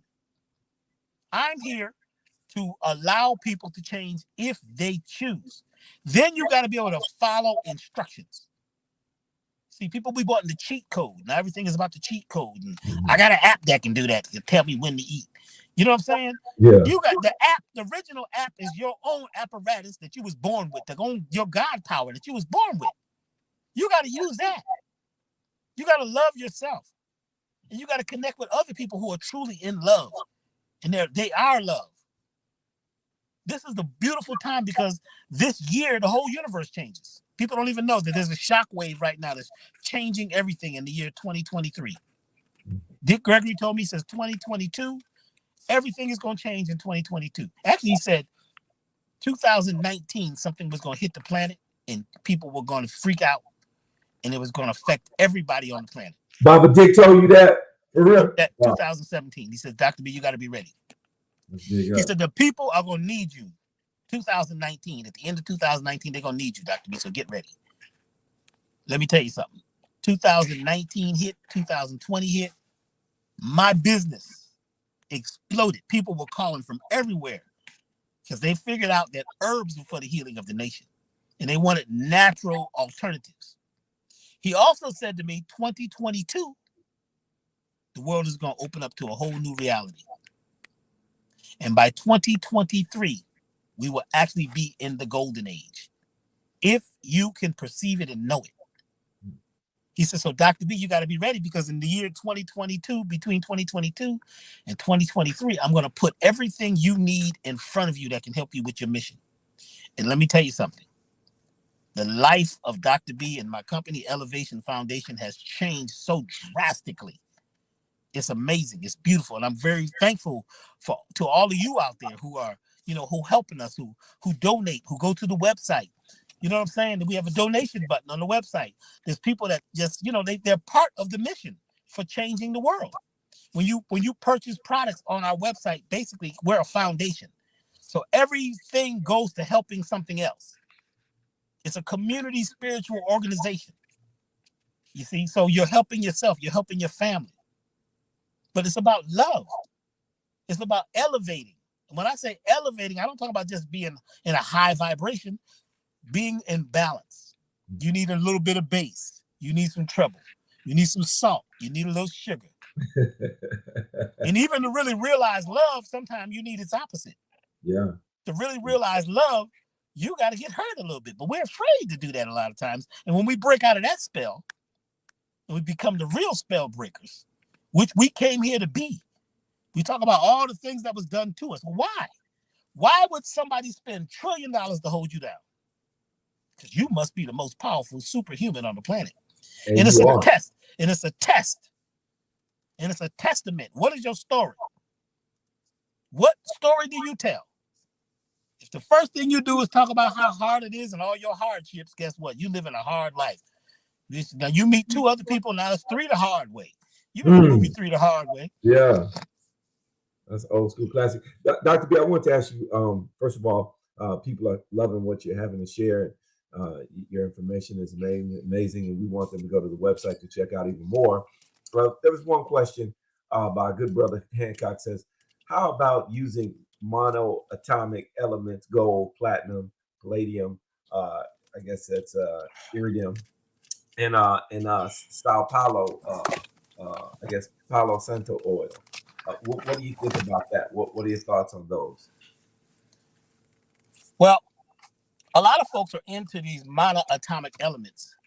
But what I noticed that what was commercially available was made through an acidic process, where they're extracting these elements from seawater using a very abrasive technique. My thing was to find monoatomic gold, platinum, iridium, palladium, and copper in a high-spin natural state.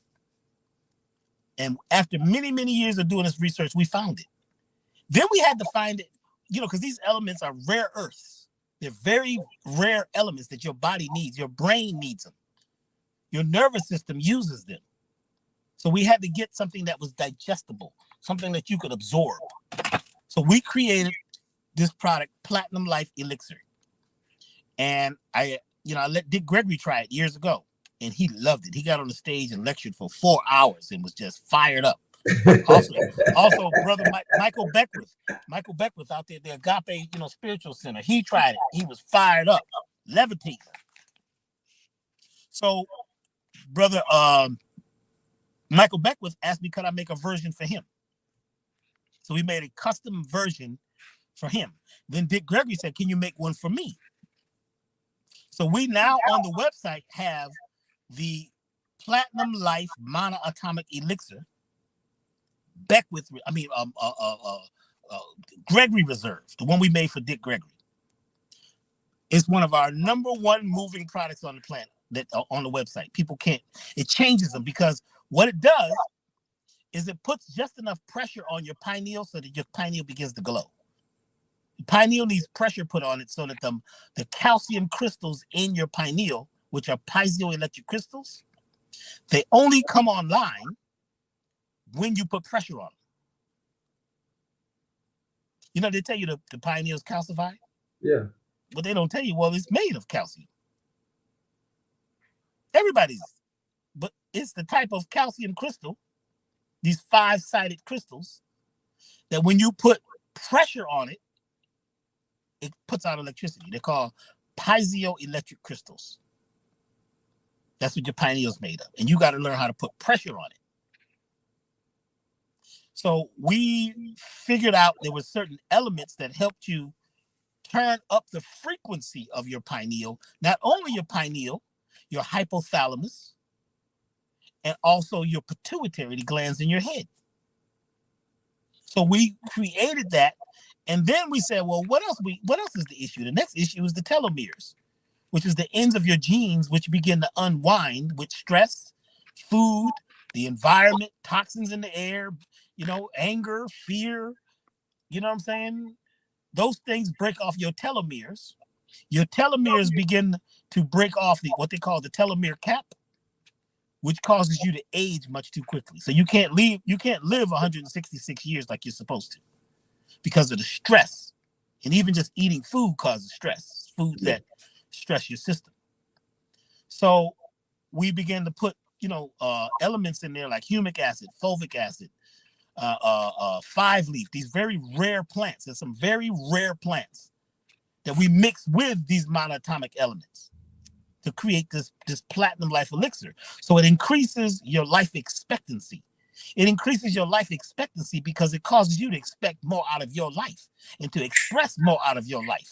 When you expect more, when you express more, when you do more, when you become more, and when you be living right now in this particular moment, instead of be leaving right now in this moment, you live in this moment now, because the only moment that really is to now. And what you do with this moment creates the next moment. But if you're living in the past and you become passive and passe, right? You become passed out and knocked out, and you're knocked out, right? For the count. So it's a TKO. You're done. The bell is ringing. Ding!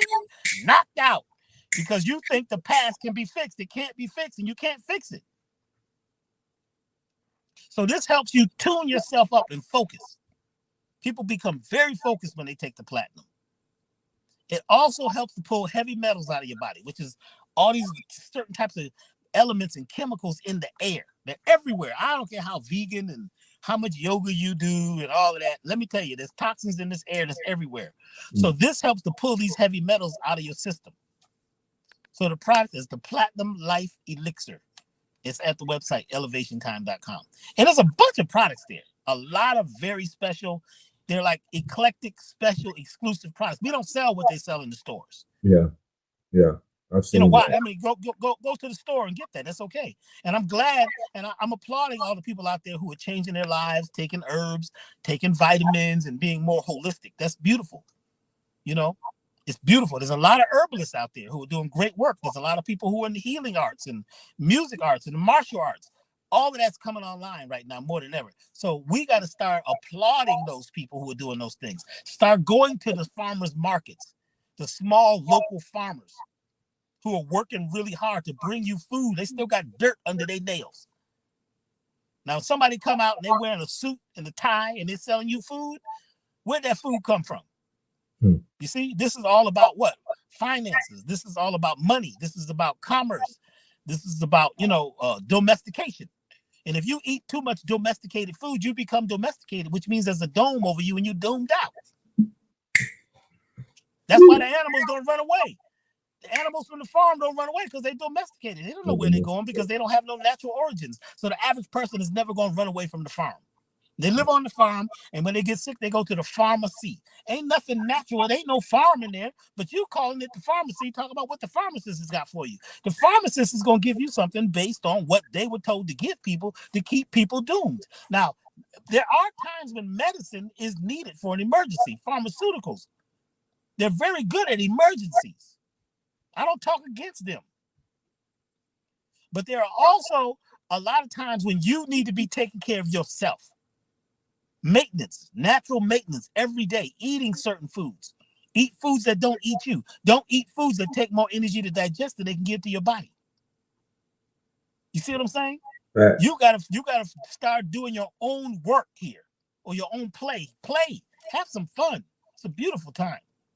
So we have a lot of products. Our elevated total body program is now, I just like to say that I'm grateful that is now the number one.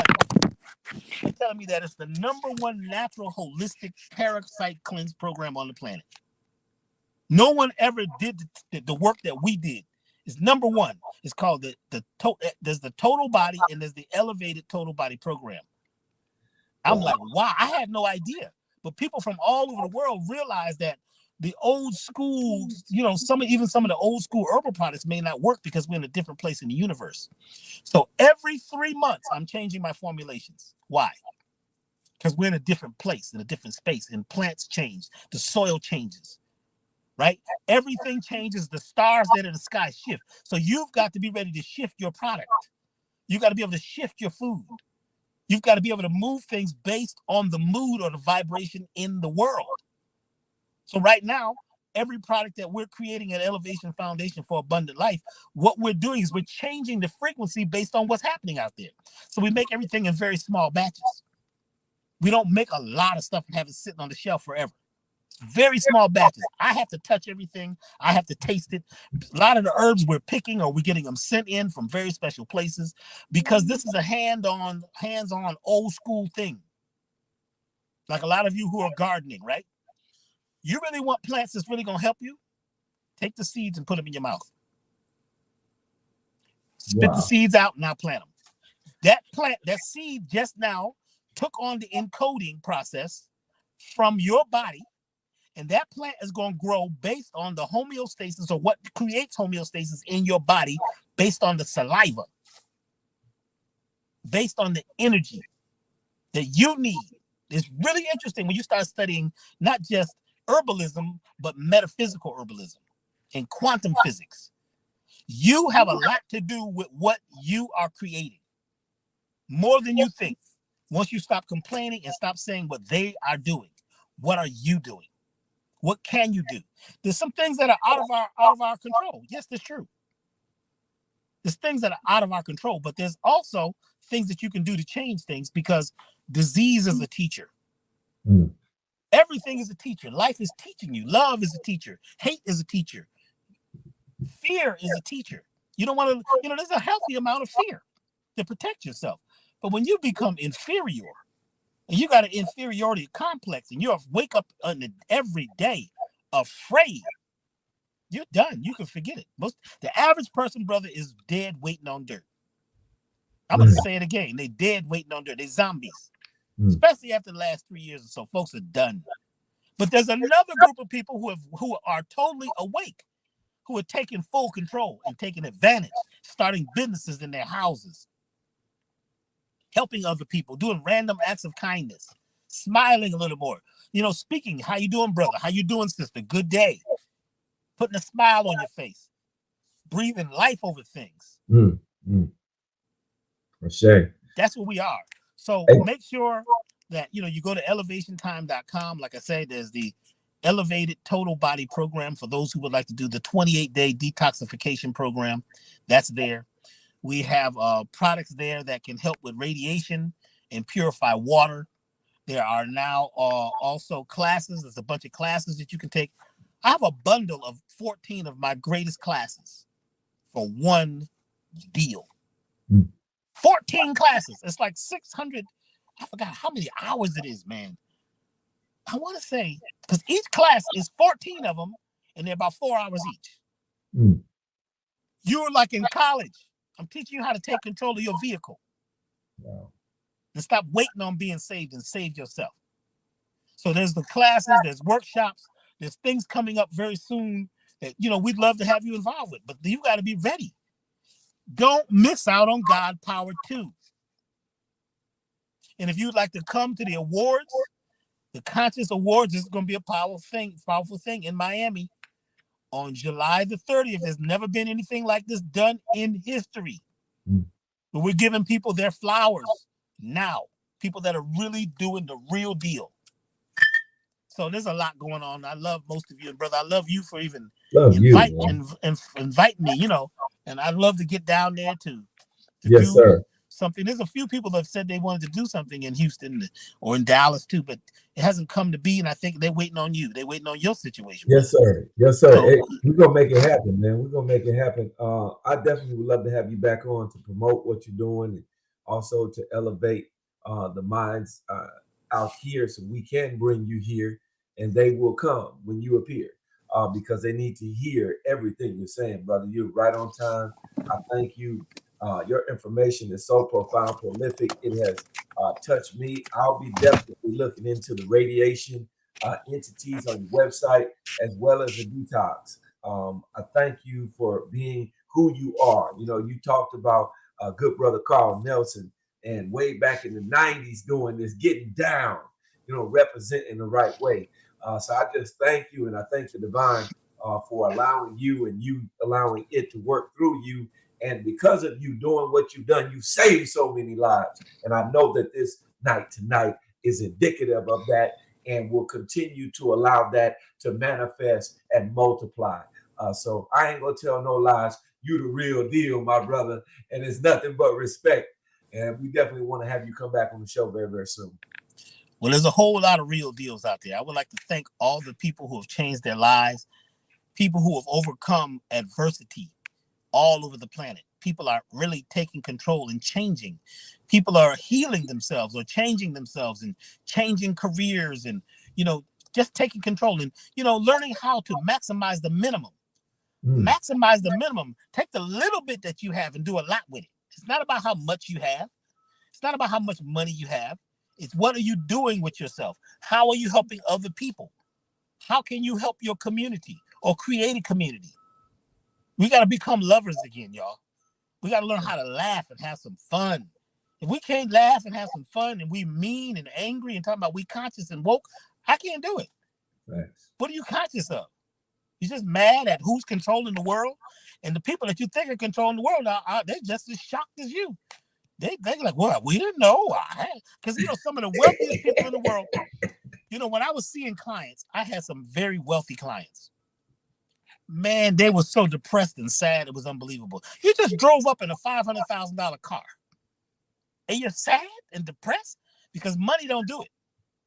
It's you finding your soul, uniting your soul and your spirit, two different things, getting your left brain, your right brain, right, to be in a whole brain state, and uniting your head, your heart, and your gut, and moving out on what you feel without other people's opinions.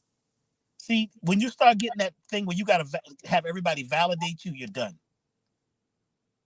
You need a certificate. That's what Wizard of Oz was about. You need a certificate. No, you need to certify yourself. Give yourself permission. Become the captain. Speak it. Speak life into it. Speak love into it. There's a lot of herbalists out there. There's a lot of teachers right now online. This thing is huge. Everybody's doing something good. Feel what you feel. Don't say there's no such thing as the best herbalist or the best teacher or whose diet is right. The vegan diet is the African diet. That is not true. You got to eat right for your type, not for your blood type, but for your type and who you are.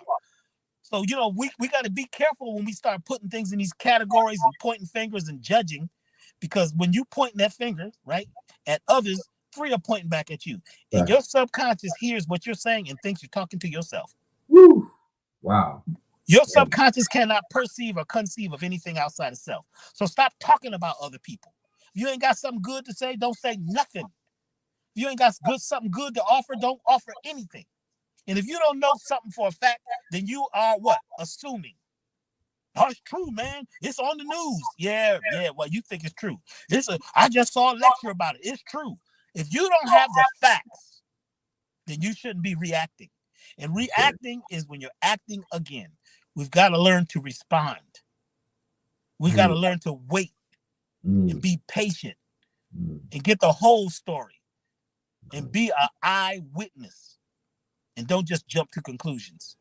There's a lot of beautiful things happening right now, y'all. Man. This is a whole new world. This whole thing just flipped. And it's flipped for us, all of us. There's people all over the world working together right now in groups. And that's how it's got to happen. We got to come together. That's that Harambe. Pull it all together. Facts. Pull it back together. Doc, will you come back on? Will you commit to coming back on? Because we got to finish this conversation. I don't know, man. We'll see. Just the beginning. We'll see. This is the beginning. Much love, brother. Much love. Travel light, man. We don't need all that luggage. Most of it's not ours anyway. Yes, sir. I'll see you again soon. Yes, ElevationTime.com. ElevationTime.com. See you soon. Thank you. Take care. Thank you so much. Peace. Man, that was the one and only Dr. B. Absolutely amazing. How you doing, good brother? Goodall, man. That's perfect, man. You came right on in, man. I appreciate you for your patience and thank you for your greatness. And I'm loving your shirt, brother. You know what I'm saying? I'm loving the shirt, loving the energy, loving the vibe, loving the vibration that you're bringing. You're definitely changing lives in the city of Houston and all the way around the world.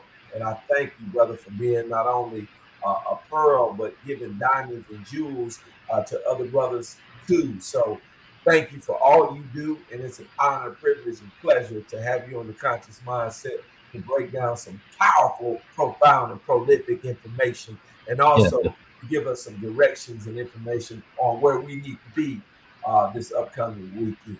Right. So I appreciate you having me on the show. Thank you so much. Next Saturday I'm having a Men's Health Expo and Fair. So this is an important event, especially for the men, to come out and really take control of their health. Because one thing we do as men, we sometimes neglect our health because we want to be so tough and so strong. We're dealing with some issue, like, I'll be all right. There's no need for me to go to the doctor. There's no need to worry about it. I'll be all right. But then so many men die too young because they ignored something that could have been taken care of, could have been fixed, could have been cared for and treated, but they refused to do that. And there's a lot of factors as to why men have to end up doing things like this. Some of it's trust, because we know how the medical system has treated us throughout the years, uh, and the way that doctors continue to treat us and don't listen to us. But the important thing with that is we have to learn about our own health, our own body, and advocate for ourselves. Just because the doctor says, "Hey, you're all right, there's no pain," that doesn't mean that's the final story. There are many other doctors. Sometimes you got to fire your doctor Mm. and go to a doctor who's going to treat you right and listen to you and pay attention to what you're dealing with to help you along your health journey. Mm. Some of it's fear. A lot of guys say, "I don't want to go to the doctor because I don't simply don't want to know." Like, it could be cancer. I don't want to know about it. I don't want to know. That fear is there and it's real. And that's not a way to live. I mean, you have to get past that fear, because if you don't get past that fear, I mean, it can be deadly for you. It really can be deadly. So you have to get past that fear, get yourself checked out. You're the only one who knows how your body's supposed to feel. And if your body's not feeling right, you got to take care of it. And you're the only one who can take that action. So it's so important for you to go and listen to your body. And when something's right, go ahead and get that taken care of, get that checked out. Uh, a lot of it's also around access. Some people don't have access to medical care or good medical care. Uh, so they may live in a place where there's no doctor's offices, or nowhere that they can go get checked up, any clinics or anything. So that access isn't there. So they suffer as a consequence. So part of this that I'm doing is make sure that people have access, trying to get lots of different providers together, uh, so that people know where to go, they know what's available, and they hear lots of different, types of medical care, be it holistic medical care, be it through a doctor, be it through, taking yoga classes, or healing your mind and healing your spirit. All those things are all important for our whole being. So these are the things that's going to be a part of this expo and fair, to make sure that we can take care of our our whole selves, and making sure that we have that access there, and something that's really available to men to take care of themselves. Wow, that's so beautiful, brother. Thank you for breaking that down so eloquently and articulately. And I know you possess a degree in communications in English, if I'm not mistaken, from That's D. Howard correct. University, your Did bison. you? But you definitely conveyed in a quite profound and succinct way the importance of not only this particular event, but the course of events that you've been part and parcel of. You've been committed to doing these things in a variety and a multiplicity of ways. And I'm Right. wondering, first of all, what galvanized or was the impetus of such an important and needed work, and then from the work that you've worked on so diligently and effectively, what have you learned and what key insights have led you to realize that now you need to do the second annual of this powerful and prolific event? And what would you like to see manifest from it? I mean, one of the biggest things that motivated me was an issue with my own health. Uh, but a few years ago, was it like 4 years ago, I had a stroke, and it just came out of nowhere. Brother, you had a stroke? I did have a stroke, yes. You a young brother, man. Yes, I know. So I was sitting at home playing video games with my sons, and then suddenly it just went black. My I couldn't see. So my vision started slowly coming back, but not fully. So I'm like, all right, maybe it's these lights from this video games. Like, it's affecting my vision. Let me just lay down for a bit. I'll be all right. Now I was lying there and like, no, it's not getting any better. I can't see. So went to the eye doctor and they did some tests. They're like, no, we can't find anything wrong with your eyes. You may need to go to a more specialized practitioner. So I went to the special eye doctor, and they did an hour's worth of tests. And the doctor came in and was like, I need you to go to the emergency room right now because you've had a stroke. I'm like, what? What are you talking about? I can't believe it. Like I didn't have any of the typical symptoms of a stroke. The face dragging, the voice slurring, and all those things. I was fully cognizant, fully aware. I just couldn't see. So I went to the doctor, did the tests, and sure enough, I had a stroke. Uh, and it was hard. The doctors had a while to try and figure out what it caused it. It took at least another month of me wearing a heart monitor, and finally they figured out I had an AFib uh, that caused a blood clot in my brain. Hmm. So that's what caused the stroke. So like this was very surprising to me. Yeah, I'd imagine. So like and I guess I needed to learn more about my own health, more about taking care of myself, managing my blood pressure and all that stuff, which I did, and I've taken a very active role in now, and making sure I know what my numbers are, and making sure I'm aware of any of these changes. But it was a shock to me, and I'm grateful because I'm here. I have all my faculties. I'm not paralyzed. My brain is working right. Everything's great. Everything's fantastic. But that's not the case with so many guys. So I want to make sure that guys can really understand their bodies and see something's not right and take some action. If I hadn't taken action that night, like there's no telling what would have happened if I hadn't gotten the treatment I needed immediately. So I just want guys to understand. And the other thing is, have some very close friends who were my age, and they died from preventable or treatable diseases. I was like, God, these guys are way too young to be dying from these things. Like if only they had just gone and got these checkups that they needed. And it of course it hurts to lose a close friend. uh, it hurts me, it hurts their family. I weep for their families. I weep mom and dad and kids and all these things. They lost the father, they lost the son, lost the brothers.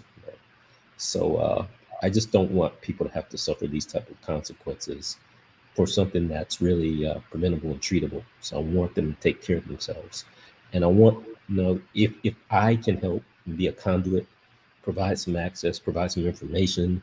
I write about it on my blog, mochamanstyle.com. I write about all kinds of health issues, uh, mental health, physical health.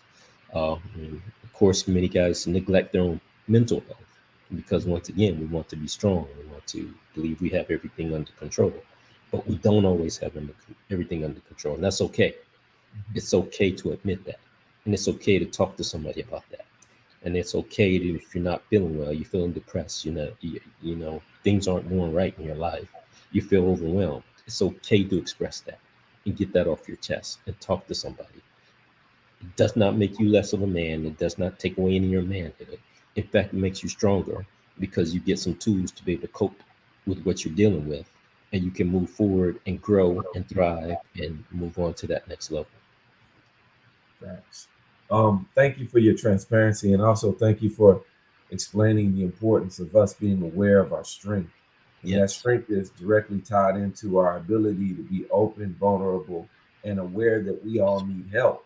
that's right. I think that what you're doing, brother, is so apropos because right now we've experienced so much trauma and a pandemic and all of the different Yeah, things, and so yeah, many people that we love, loved right. ones that we care for, transition or Yes, their lives and livelihoods change forever.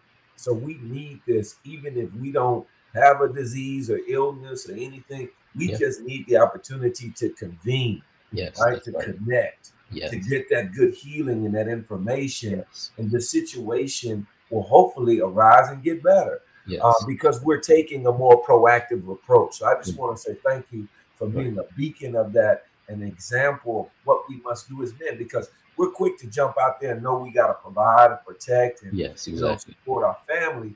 But in your work, you're making it very keen and clear. We also need to have self-care, and Yes, it's not that's just okay. getting a haircut. It's not just going to the ball game. It's not just getting full on the weekend or go to the Yes, basketball right. court. No, this is about doing some really grown-up stuff and some critical things that will help and address our issues. I'm wondering, brother, at this particular event, what are the kinds of things that men can look forward to and experience on that day? Well, first of all, there will be health screenings to make sure overall, let's get a baseline check of where you are. Do some blood pressure checks. Going to do BMI checks. Going to do glucose checks.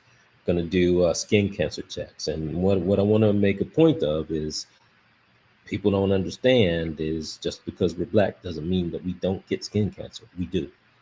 So that's very important for us to get these things checked and not neglect that. I'm going to have some mental health providers. It's going to be in an art gallery, and I chose this specifically because we all know art has healing powers. Having a nice, calm environment, going to have some nice music playing, and have all these things in conjunction going on with the healthcare that will be available. And there'll be a lot of other vendors out in the expo part of it, talking about different things and different ways to be healthy and live a healthier lifestyle. But I wanted all these things to just combine with each other to be a nice, relaxing environment, but environment with some good information and some good accents. But you had mentioned the barbershop. I want to tell you a story about a brother. The barbershop really saved his life. He told me about the barbershop I was going to. He was having a real hard time. He was having a hard time. Like, and he called the barbershop and nobody answered the shop. He called a couple of brothers at the barbershop. Some of the barbers, they didn't answer. But then one of the barbers answered. And like, he just poured his heart out to him. And that barber didn't know what to do really, but he just kept him on the phone, let him talk. And he just kept talking like he was on the verge of suicide. It's like, yo, man, I got it in the chamber right now. I'm about to let it go. I'm like, no, man, brother, don't do that. Don't do that. He just kept him and talked to him, and eventually he got him to call 911 to, go and take him somewhere where he could be safe. Then brother came in the barbershop and just said, hey, this guy saved my life because he's the only one to answer my call. And he kept me on the line to keep me from doing what I wanted to do. And I appreciated that. So, these places where we convene, like the barbershop, these become kind of safe spaces where you have people that you trust and become really comrades to you, and you feel safe in that environment. So that brother felt safe calling here. Like, he didn't call a therapist, he didn't call a doctor, he called the barbershop. Like, I just need someone here that I know and can trust. So these spaces where men convene are very important, and we need to really appreciate them and understand kind of the healing power that that gives us in these spaces and this connection that exists in these spaces. What you enlighten me to understand is that we talk about black men being endangered species, right? And I've heard people say that we're not, because endangered species are protected. Right. But one thing that I do know is that we're all affected by this. And we need individuals like yourself who have greater vision and direction to create opportunities for us to convene and connect. Yeah. Because what that story enlightened me to see and understand is that brother had been calling out for help. Yep. And now it had gotten to the point where he no longer could run. He That's no right. longer could hide. Like we always say, you can run, but you can't hide. Yeah. And now it was time to face the music. Right. And it's important to know that you have a choir, if you will, Yes. a Yes. chorus, if you Yes. will, behind you to Right. help and support you. And I Right. think it's important, brother, because what you're doing is so special, because we as black men, we feel like we got to be at it alone, right? Yes. We feel like Exactly. we got to do this alone. And I'm thinking about even your experience, in terms of having that stroke. Just think about all the things that you had been carrying, Yeah. all of the weight Oh, on yeah. your shoulders. A lot of times we don't even think about that, Right. brother. Exactly. We That's don't right. even think about that. And I've been Right. I've been analyzing that. We Right. as black men, we carry a lot, Oh and we no, don't have a just time right at to that time, right before it decompress, man. happened. Yeah, right before it happened, I was carrying a lot. I Yeah, know this. I mean, I felt it. Talking to the doctor about lots of stress, a lot of things going on at that moment, that time in my life. That was just carrying. It was just here, inside, and all of these things helped me realize, you got to let that go. You got to let it go. You can't right, carry all that along with you. right, And part of what I want to do is really build that community, because community is so important. So many people feel isolated, they feel as if they don't have anywhere to turn to. But once they connect with the community, their life is transformed. It really makes a difference to have people who care for you, people who are like-minded, uh, people who going for the same things you're going for, and people that you can feel safe and comfortable with. Community is it's not often valued as much as it needs to be, but for us as Black men especially, that community is so important, and we have to have it. And many times we don't seek it out because we want to be loners and we can handle it by ourselves, but we should seek it out. And if you have other brothers out there, like, you got to seek out some other brothers. Like, we got to connect. We got to do something together. No, we can't do it alone. We need each other. And saying those words are important. Saying we need each other. I need you. You Right. need me. Yes, Saying sir. those words to each other is so important. But sometimes our egos get in the way. We don't want to say that. We can do it alone. We can't always do it alone. We need help. We need support. We need someone to pick us up when we're down. Facts. Facts. I'm happy that you are aware of that, brother, and you put brothers and sisters in a position to be able and capable to manifest greater things. Because if you want to go, somewhere, you can go alone, but if you want to go far and you want to go well, That's you have right. to go with That's others. right. I'm wondering, good brother, in terms of just understanding these things and really tapping into the importance of the information that exists. What has been something that you want people to understand and get across and really comprehend on Saturday, on June 10th? What do you want people to leave and have as a takeaway or a deliverable? I mean, the most important thing I want is for people to know that they are in control of their own health. And wherever they are, in the doctor's office, wherever they are, you're in control of your health. You have to be the one to advocate for yourself. And that's not always so easy, especially you're standing in front of a doctor like, oh my God, he went to school all these years, he did this residency. He knows, he's done this research, he knows so much more than I do, but he doesn't know your body the way you do. So you Facts. have to advocate for yourself and say, I understand what you're saying, but listen to what I'm saying. I have to make you hear me. You got to hear me, because many people have preconceived notions about us. I saw one study how med students, like, in their minds, they all believed that Black people have stronger pain thresholds than white people. Like, this Facts. is a belief that they have. So if I say, hey, I'm hurting, they're like, nah, you'll be all right. Don't worry about that. The pain's fine. You can deal with it. No, I can't deal with it. That's what I'm telling you, because I can't deal. This is too much. So you have to be able to advocate for yourself and stand up for yourself and say, I'm going to need some different care than what you're prescribing to me. So that's the really empowerment I want people to walk away from this event with, knowing that they can speak up, knowing that they can go wherever they feel is right for their own personal health, because it's your personal health. It's up to you to take care of yourself. No one else is going to do it. You have to do it yourself. But I want to give people resources that they can tap into to be able to do that. Facts. Facts. Well, that's very important. These resources that you mentioned, can you kind of go into last year's, because this is the second, right? Yeah, Second annual. right, right. So what was the experience like last year that men were left with? Because I've talked to a few people, and that's kind of how I found out about what you're doing, dear brother, and it was quite profound and amazing, and it left an indelible mark upon those that participated and that came. And I'm just wondering, what were some things that was really insightful to you, and things that you had heard as feedback that let you know that this needed to continue.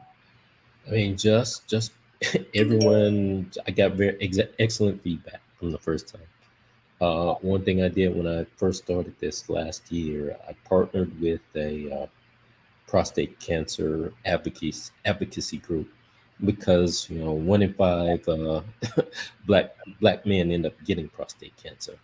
So that's something that I really wanted people to understand, and it happens at various ages. Like, everyone thinks this is an old man disease, but it's not. It's something that can affect us at an early age. And also a another group that advocates for colon cancer because it's a good friend. One of my good friends died from colon cancer, and Chadwick Boseman, that's what he died from. Mm-hmm. So these are two major diseases that I really wanted people to be aware of and understand what the symptoms are, what the treatments are, and how they can take care of it and find it early and get it detected so they can get the treatment for it. And all of this, there's the treatment part of it, there's the detection part of it, but what I really want people to understand is the prevention part of it. So the way we live our lives, our lifestyles, a lot of things that we do can have a huge effect on our health. So we have to start with the prevention first.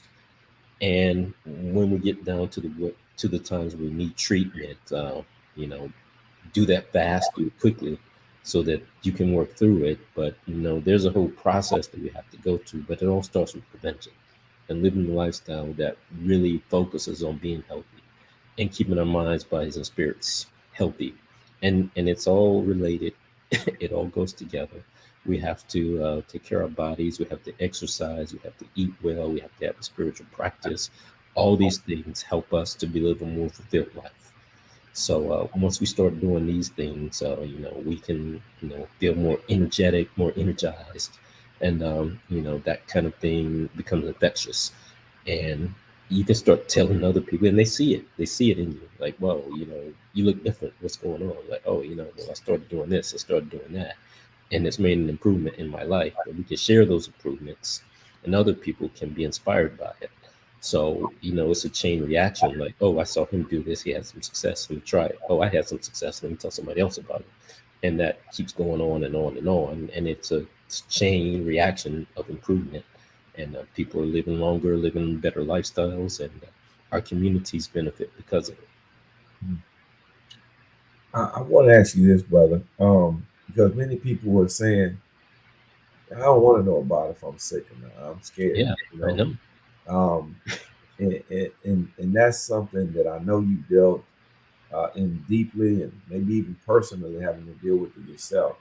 Um, how can we work through that? How can we allay those fears? How can we get brothers to be more accountable? Because they're going to get on the internet and find out who won between the Heat and the Nuggets. They're going to have Yes. all the analysis on Right. there. You're going to see podcasts popping Right. up and everything. We're going to do step by step. But in terms of our mental health, Yeah. in terms of our physical well being and our body and our apparatus and how we're in tune with our families, Yeah. those things are suffering. Those things are neglected. I We mean want to know that. we can work through that. I mean, the fear is real because you face your own mortality. Like, if I find out about this, that means I could possibly die. No one wants to face their own mortality. That's something that's deeply rooted in us, and that's something that's very hard to deal with. But you have to get past it because you have to think of the consequences. If you get treated, then you'd be okay. You can take care of your families. But if you just ignore it and you don't, think about all the suffering their family's going to have to deal with. Think about all this huge loss in your community. This space where you filled is no longer there because you were afraid to go do this. Think about the fear that your family is going to have when they say, hey, my loved one is gone. Now, what am I going to do? How am I going to move forward? And you really have a moral responsibility to yourself and everyone who loves you to deal with these things. Like, you are important and you matter. And it's so important that you're here to take care of your family, to take care of your friends, to be a part of this community. So that fear is very minuscule compared to the impact that your life has on other people's lives in this community. So I'm saying these things, and I know it's easy for me to say, but doing it and taking those steps is very difficult. So you really have to really evaluate yourself and decide, do I want to live in this fear, or do I want to make sure that I can take control of my health, so I can take care of all the things I need to take care of, and there's not this void left behind because I'm not here. So it's not an easy step. It's a difficult step, but it's one that we have to take, and that's where some true bravery comes in. Say, take that step to say, hey, I'm going to take care of myself, and as a consequence, my family will be taken care of because I take care of myself. Well said, my brother. Um, you've written a lot about family and Yes, manhood and parenting yes. and some critical things that black men don't really get a lot of attention, especially those who are really delving into it and dealing with it the right way. Right. Um, I'm wondering, you know, do you think that the narrative of deadbeat black men, bad dad, this whole thing, um, you're the antithesis of that. You're taking care of your children in their lives. You even mentioned playing video games was one of them. Um, why do you think that narrative is so pervasive? And yet, conversely, individuals like yourself who are putting out good information, who are giving good examples, are not garnering and gleaning the attention that I feel you deserve in this age. Well, first of all, this is a false narrative. If you look at any research, there have been many research studies that have shown black fathers are more involved in their kids' lives than any other race. And you can Google that, and you could come up with a lot of research papers to show this. But just like everything with black men, taking that negative stereotype and running with that, that's easy to do. You put it on TV, have Maury Povich, like, who's the daddy here, and all that kind of stuff. Like, and this is what people see. So this is what people start to believe. I was just having let me just call it a debate with this older white man. He's in his 70s. And he starts talking to me. It's like, I'm disappointed in all you black men because you just abandoned their kids. Like, all right, I'm going to have to stop you right there because, that's not true. And if you want to look at some stats, let's look at how many white men are abandoning their kids. Let's look at somebody like Elon Musk, who has all these kids out here, but no one talks about that. He doesn't take care of any of his kids. like, but those aren't the stories that you hear. You Right. don't hear stories about us. So, and I'm not saying that everyone's perfect. We got a lot of work to do. We got a lot of work for dads to rebuild relationships with their kids. Maybe they've been distant, maybe they haven't been involved, but there's always time to change. There's always time to make those connections. There's always time to say, maybe I was afraid. Maybe I didn't know what I was doing. Maybe I wasn't ready to have kids. But at this point, I just want to say, I apologize to you. I want to be in your life. I want to change and make a difference. Uh, we can have these conversations. We can fix broken relationships. We can be involved in our kids' lives, no matter what stage it is. Maybe even take some therapy to sit them down. Like, let's all of us go to a counselor. Let's talk through this. Let's figure out what's going on. Let's get to a better place. But there's so many black dads out here doing tremendous things, taking care of their families, taking care of their communities, just being great role models. And those aren't the stories you always hear about. That's why I started writing about these stories Mhm. and writing about these things that happen, so people know that this is something that's real, something that's true. So it's just a matter of us telling our own stories and not relying on other people to tell our stories for us, because we know the truth. We know what happens. So it's a matter of us saying, this is who we are, and this is how we represent ourselves. These are the fathers in our community. This is how I parent my kids. These are the lessons I teach my kids. These are all the guys I know who are doing the exact same thing. This whole Mhm. community of guys that I know. So we got to tell those stories and make sure people are aware of it. Beautiful. What's a nugget that you would give fathers? It's really interesting. I think I'm talking to the right person. I know there have been numerous books and numerous works on parenting, but I'm really intrigued, and I'd love to see someone of your caliber and cachet.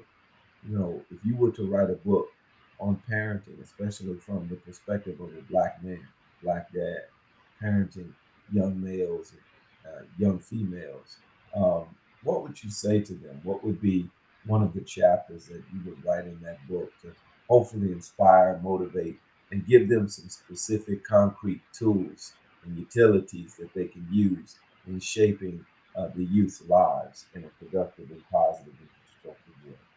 Well, there's two. One, I would say you are the best parent for your child, because I can't tell you how to parent your child. The way I parent my child is totally different than my child has a different personality. They have different needs. I have a different personality. I think of things one way, I think of things and how to behave and how to act and how to think. And what's right for my child may not be right for you. So parent your child in the best way that you can. Next thing is, your parenting mistakes do not define you as a parent, Mm. because we all make mistakes. Yeah, And when you make those mistakes, that's it's right. okay to say, hey, son, what I did just now, that wasn't right. Let me apologize to you for that. Let's try to do that differently. Wow. So those two things really, like, do what's best for your child. For your child, you do what's best for your child. And when you make mistakes, don't get down on yourself. Just move forward. Learn from that, move forward. Rebuild relationships, rekindle the child spirit if you did anything to diminish that, but keep moving forward. It's something interesting as you talk about keeping moving forward. I meet a lot of men who have regrets about years prior, and, Yeah, and it's almost very difficult for them to move forward. And I know you deal with a lot of men, and you sit in a barber shop and we pontificate and signify, right. and act all fly. But many times, in our moments of introspection and reflection, Yeah, we wish we woulda, coulda, shoulda, right? yeah, yeah. And sometimes we live vicariously through our grandchildren or, Hmm. through some other youngster or whatever the Yeah. case may be. And I'm wondering, have you thought about or maybe help other brothers or engaged in this kind of thought process in which we can begin to get peace about some of those mistakes and get peace about maybe some of the relationships with our children. And sometimes when our children don't do the best or what we feel is best, sometimes that hits right here in our Yeah. chest, Right, right, right? And we right, hold on to that. And a lot of right. times, brothers are holding on to that. And instead of dealing with it, Yeah, we pick up a bottle, right? right, And we drink right, ourselves right, out of our sorrow, which right. only leads to greater destruction of health and welfare and Mm. well-being Right. mentally, physically, and Yeah, psychologically. So I'm wondering, what are some steps that you would yeah. help us to Yeah, delve into? I mean, it goes back to, we all deal with regrets. We all wish we could have done some things differently. But sometimes you need to go and talk to somebody about what you're dealing with mentally. Like, if you let those regrets have a stronghold on you, I mean, they will destroy you, really, eat you up internally, diminish your confidence, and make you think you can't do whatever right. So it's okay to, you want to speak to your pastor, you want to speak to a therapist, you want to speak to your best friend and let them know, hey, this is the weight I'm bearing. And it doesn't feel good. Like, I'm just trying to move past this so I can live a better life. And, a lot of it, a lot of things that we deal with is because of what we've dealt with in our childhood, the parents that we had. And sometimes we blame them for whatever. What I've come to learn is, they were doing the best that they could with what they knew at that time. Like, this is how they were parented, or this is what they saw around it. And, you may hold on these grudges, but, most parents are trying to do the best that they can. And they're trying to raise the kids the best they can. But there's no parenting manual. Like, hey, these are the things you do. These things you have to do, and your kid will turn out perfect. It doesn't work out like that. One thing, I spent a lot of time being angry with my father because he wasn't there. And then I had a conversation with him, and he told me that not once in his life did he ever meet his father. Like, and this just blew my mind because I thought he had, but he has never met him his whole life. So he had no idea what it was Right. like to have a father present. So he wasn't there for me in my life.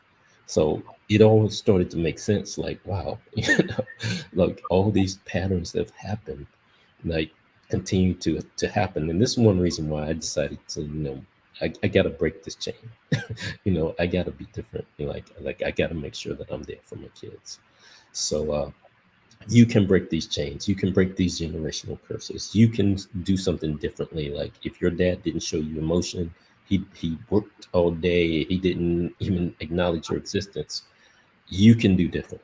You can show your kids you care. You can spend time with them. You can be involved in their lives and fully engaged in their lives. You can make that change, break those cycles, and do things totally different. I'm happy you said that, brother, because I wanted to ask you this because I know you have the wisdom to answer this question. Many black men won't admit it, but we're afraid, and that fear Yes, emanates and comes out in so many different ways yes, and yes, fashions. And if we're really having an honest conversation, some of us, we worry about our kids' safety, about their choices, about their destiny, yeah, and their, right, purpose and things of that nature. And I'm just wondering, what helps you know that you're not being too overprotective because sometimes media and just the situations exist. We worry about our children's safety, yeah, um, and we also worry about the experiences that they have to face as mhm, African American men, yeah, right? So that's why safe spaces are so critical and so right, important, so that we can bounce ideas off each other and at the very least connect, so that your experience, hey man, I right, went through that. Yeah, when my kid was 11, I that same thing. yeah, Yeah, so this is yeah, how, and then that just allays a lot of fear, and it's like, whoa, yeah, okay, it right, makes sense. right, So I'm wondering, when these brothers, they're thinking about going, but they don't want to be judged. They don't want to be criticized. They yeah, want to be helped and supported. yeah. And what help and support do you think would be best for a brother that's going through and enduring that? I mean, the main thing we have to do amongst ourselves is really appreciate mentorship, like finding a friend, an older father, someone who's kind of dealt with a lot of different situations to give you some wise counsel. And then listen to that person, listen to the wisdom that they impart upon you, and just be open to learning new things. And the other thing is really listen to your children, because a lot of times we've grown up like kids should be seen and not heard, but they can tell you so many things that will help you parent them a whole lot better. They will express things to you like, oh wow, I never looked at it in that way and in that perspective. And it really changes your mindset because you see what they deal with on an everyday basis, which is much different than what we dealt with when we were their same ages. Things continue to change and get a little more difficult. Like I was just telling my kids, like, I don't think I'd want to be your age right now. Like you guys have to deal with so much, and uh, but it's just a matter of us being guides for our kids. And there's a lot in the world, and so many things. With social media, so many things with peer pressure, and all these other things that are out there that can affect our children. The other thing we have to do is rely on the teaching and the training that we've given our kids. So, kids go out, do whatever, parents get worried, but then you have to think, like, I taught my kids this and that and that. I told them, watch out for this, this, and that. And I have to trust that at some point they were listening to me. And they do. And like, they surprise you at what they hear and what they listen to. Like you, when you don't think they're listening, they are. They're paying attention. They're soaking it up and absorbing it. And that training and that teaching that you give them, after a while, that kicks in. Like, oh, and they're in a situation like, oh, dad told me this or mom told me this. Like, I got to be aware of this. I got to watch out for this. And then they tell you these things like, hey, I was in this situation, but I remember what you said to me, so I dealt with it this way. And that gives you great pride as a parent. Okay, okay, what I'm saying is sticking. That's good. Right. Brother, I want to ask this question to you. Because you have great individuals like Sister Maisha, bigging you up and saying Mocha Men style, is outstanding and things of that nature. What does it mean to look back and say, man, little old me is doing something that's helping folk, that's providing for people, that's supporting people. And I'm using my trauma and my pain, as a purpose to help others Yeah, achieve and become more empowered. yeah. How does that feel?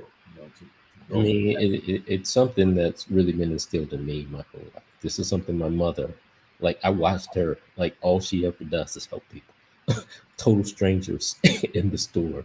Like, if someone called, telemarketers call her, she's on the phone for 2 hours, listening to their whole life story, giving them advice, praying for them, and telling them, hey, call me whenever you need to. Like, hey, she was just trying to sell you some insurance. How do you get it? But that spirit of service is just something that was ingrained in me, and I feel as if it's my role on this earth to pour out to whatever's been poured into me, to connect people, to lift people up, to encourage them, and that's to be a mentor. Like, this is what I feel is my purpose here, and I want to live that out every day in everything that I do. That's beautiful. That's beautiful, my brother. I want to ask you this question, and thank you for your time, good brother. I mean, this is really a good conversation. Um, what do you think is most misunderstood about Black men, and what do you think is most important for us to focus upon, so that we can change the misnomers and the negative images that you've written about, and so eloquently enlightened us to see our misnomers? Yeah. Well, and a lot of the things around us being violent and being angry, uh, and having a tendency to just lash out into being dangerous. There are many, many black men who this is not even their experience or their tendencies at all. Like, many of us are loving and kind and caring, and we express that and live that every single day. And we help people to get towards those types of mindsets. So I really want people to understand that black men are full human beings. Mm, We may express anger, but we express love. We may express some rage, but we can sit peacefully and meditate and just be in touch with our feelings. There's so many aspects of us. We're not a monolith. We're all different. We all have, we want the same things that anyone else wants. We want our families to be safe. We want our families to thrive. We want to make a good living to support our families, and we want to live in safe neighborhoods. We want to have community. We want all these things that anyone else would want because we're full humans, and we express love and all the emotions and everything just like anyone else does. And anything that people may take out of context, those things are on them, and it's not on us. you know and actually, this woman, she told me this before. And it was a white woman who told me this, because she was I was it was during this George Floyd thing. It was around George Floyd. And when I was going on and on and on, like, I got to teach these people about this racism and all these things, and I got to do this and I got to do that. She stopped me. It's like, you don't have to do anything. Like, what are you talking about? Like, if I don't do this, they won't know. Like, if they don't know, it's on them. It's not your job to teach them. There's a whole lot of resources. If they want to know and they want to change, that's up to them. That's not your job. Your job is to live your life and to live in a way that represents you. And that was so freeing to me. I'm like, I don't have to teach them because they want to know. They can know. Okay, that's so freeing. It's like I'm gonna be me. I'm gonna live my life, and they're gonna see how I live my life, and they're gonna understand. Okay, that's a person who has a mission, and has a purpose. Like, and that's all I have to do. I don't have to do anything else. mm, wow, it's beautiful.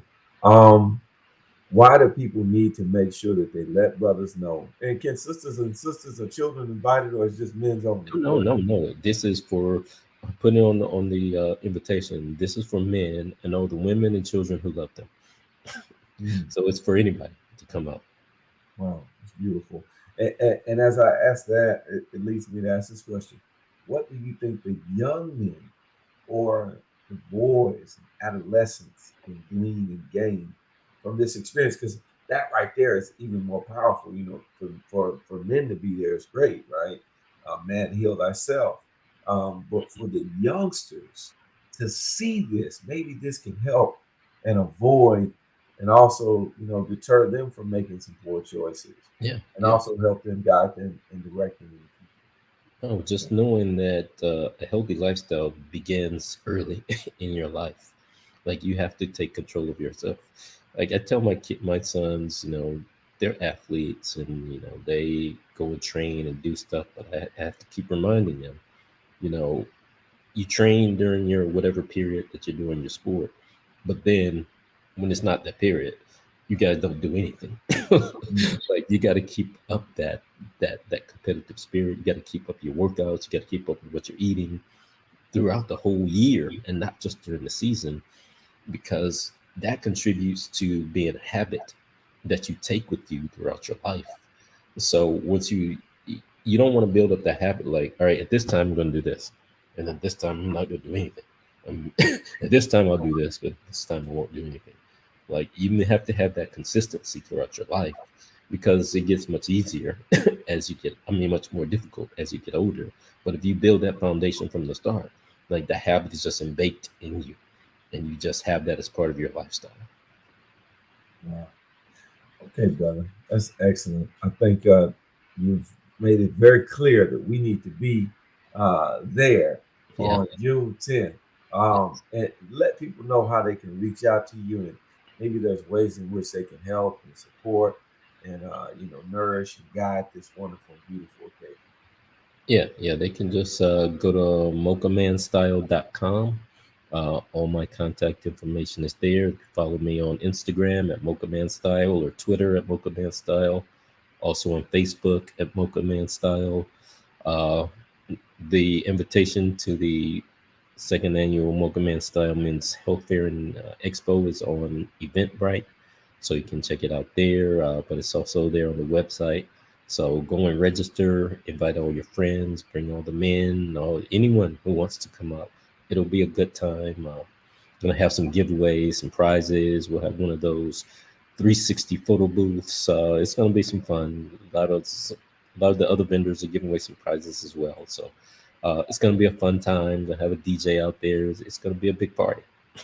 Well, man, that's what we need, an Yeah, opportunity to connect and come yeah, together and enjoy each other in fellowship as yeah, well, yeah. and get good news and good screenings and good information from some very wonderful healthcare professionals. Before we go, brother, I want to ask you, when it's all said and done, and they look back at uh, good brother Goodall, what do you want people to say? And we know this will be 100 years away from now, brother, because Yes, hundreds of years for you that. know what I mean? You good, man. You good now. Yes. But we're wondering, what do you want people to say, and how do you want people to respond when your name is mentioned? I just want to be known as a good father whose children respected him and loved him. A good husband whose wife did the same with respect and love. Who had an impact on the community, who gave, poured out into others, and served people as best as he can.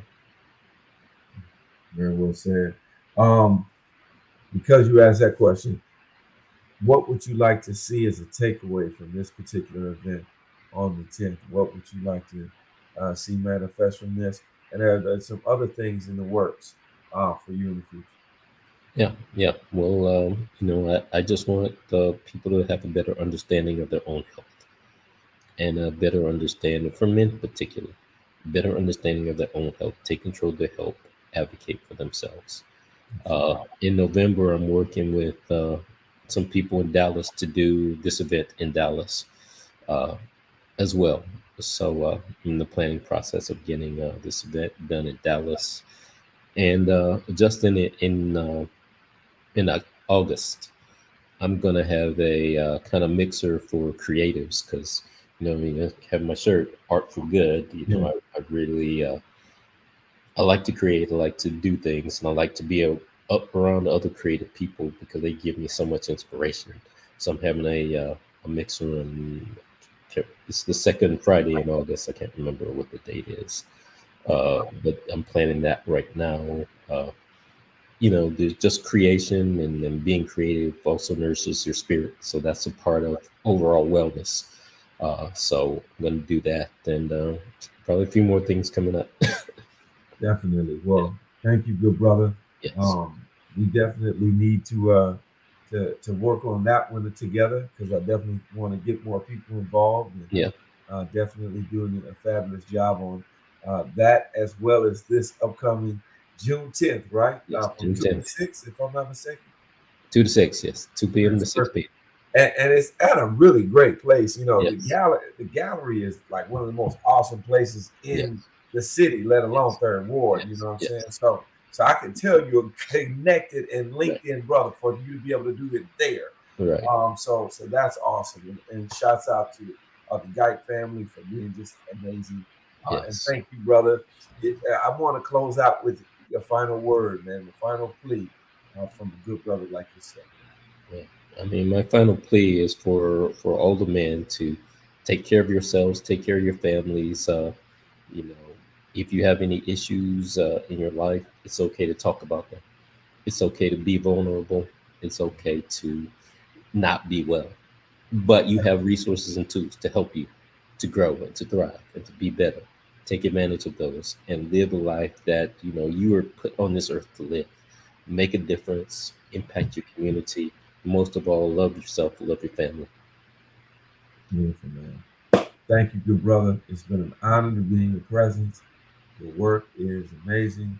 It is an impetus and an example of greatness. And I thank you for doing all you do, man. I know you went to Howard, Yeah, you know what I'm saying? So I know you know about the DMV and yes, getting down with go-go house that's music and right. all That's of right. that good Exactly. stuff. You know what I'm Exactly. saying? So By the way, I, my daughter just graduated from Howard. oh wow, Yes, man! Wow, big yes, salute, man! Big salute, man! You know what I'm saying? So, you talked about a few moments ago. You wanted to change that pattern. Well, yes, it seems like the pattern has changed, yes, and yes. you're doing your thing, and just as a good sister plugged in, she says, asking and seeking help is a sign of strength. That's right. You definitely are the epitome of strength, and I hope you're taking good care of yourself Yeah, and so I don't know if you should get on that video game no more, brother. You must have been. yeah. I do Yeah. avoid it. I get on every now and then, but like not too much. Hey, you might have to play pickleball, man, or something That's like right. that, That's man. right. You know That's what right. I'm saying? But man, I look forward to seeing you this upcoming Saturday, man. Yeah, And man. we're Looking gonna be forward to seeing sharing it you. around. We're gonna be spreading it around as much as we can to spread the word, man. Big salute. Thank you for all you do, and let's continue to keep growing. I appreciate you, man. Man, appreciate you. That's the one and only good brother, Goodall. Does a fabulous job. Please make sure you reach out to the good brothers that came on the program. They're doing fabulous work. We don't just talk it, we walk it. We've been doing the program 9 years. This is the 1052nd program. Shouts out to Brother Evans. Shouts out to Baba Fanah. Shouts out to Baba Jabati Powell. Shouts out to good sister Keisha and everyone who's been a part of the program. You're part and parcel of the change and the manifestation of important things. What we wanted to share before we get out of here is this is an important time. This is not time to go to sleep. This is time to get active and really get aware of what's getting ready to happen. We didn't just put this program together. We know this is Men's Mental Health Awareness Month, and we also know that some 9 million adult Americans are not taking their meds that they've been prescribed to or they've been given as a prescription due to cost. And there are numerous of those who are uninsured or disabled. And it's likely that the pharmaceutical industries, the insurance companies, and this is not my opinion, this is not conjecture, this is released by the CDC recently. They're skipping doses, they're not taking their prescribed amounts, they don't even have prescriptions. As we're going to share with you in just a few moments, many individuals are actually being taken off the only health care and the only insurance programs and plans that they have. And we're about to see it get even worse in degree and in depth. Uh, and what we mean by that is that individuals are now losing their Medicaid across the country, across the country, across the country. Thousands, Hundreds of thousands, going into the millions of low-income people have been taken off the rolls and rosters of the Medicaid in future weeks. We told you about this a year ago. Those of you who've been tapping in and watching this, we've been steady telling you about how these Republicans, primarily, and these weak Democrats, milquetoast Democrats, have allowed the social structures to become so decadent and decayed that now you have somewhere, according to the Washington Post and other news sources, potentially 15 million people will lose their health care coverage in the next year, year and a half. Okay? That has serious ramifications, serious effects upon all of our lives. Because as the World Health Organization just said about a week and a half ago, the next pandemic will be worse than the pandemic that we have, as they say, have arisen out of. And I kind of hesitated because cases of COVID are still going on. People are still dying. You're not seeing about it on the news. You're not hearing about it in the songs or in the choruses that are being uh, projected, but it still is infecting. And we say all those things because as people lose health care coverage, as people are not taking their meds, and people are not even getting their prescriptions filled, you're going to see more people fill up body bags. You're going to see more hospitals, which have shortened the stays of patients and have cut down the number of beds that they have in their locations.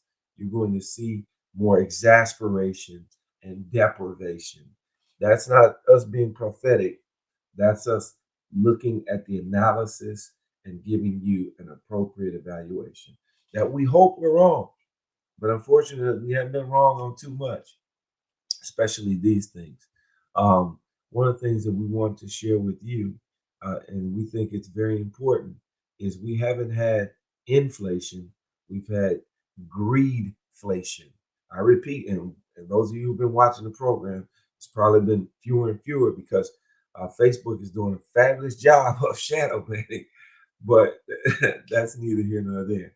But what we do want to say here is that the greedflation is transpiring and happening at such an alarming rate that each and every time that the Fed, the Treasury Department, has said that they were going to raise interest rates. Some people have said the last 10 meetings they've had, uh, rates have been raised. I won't say that, but I will say this.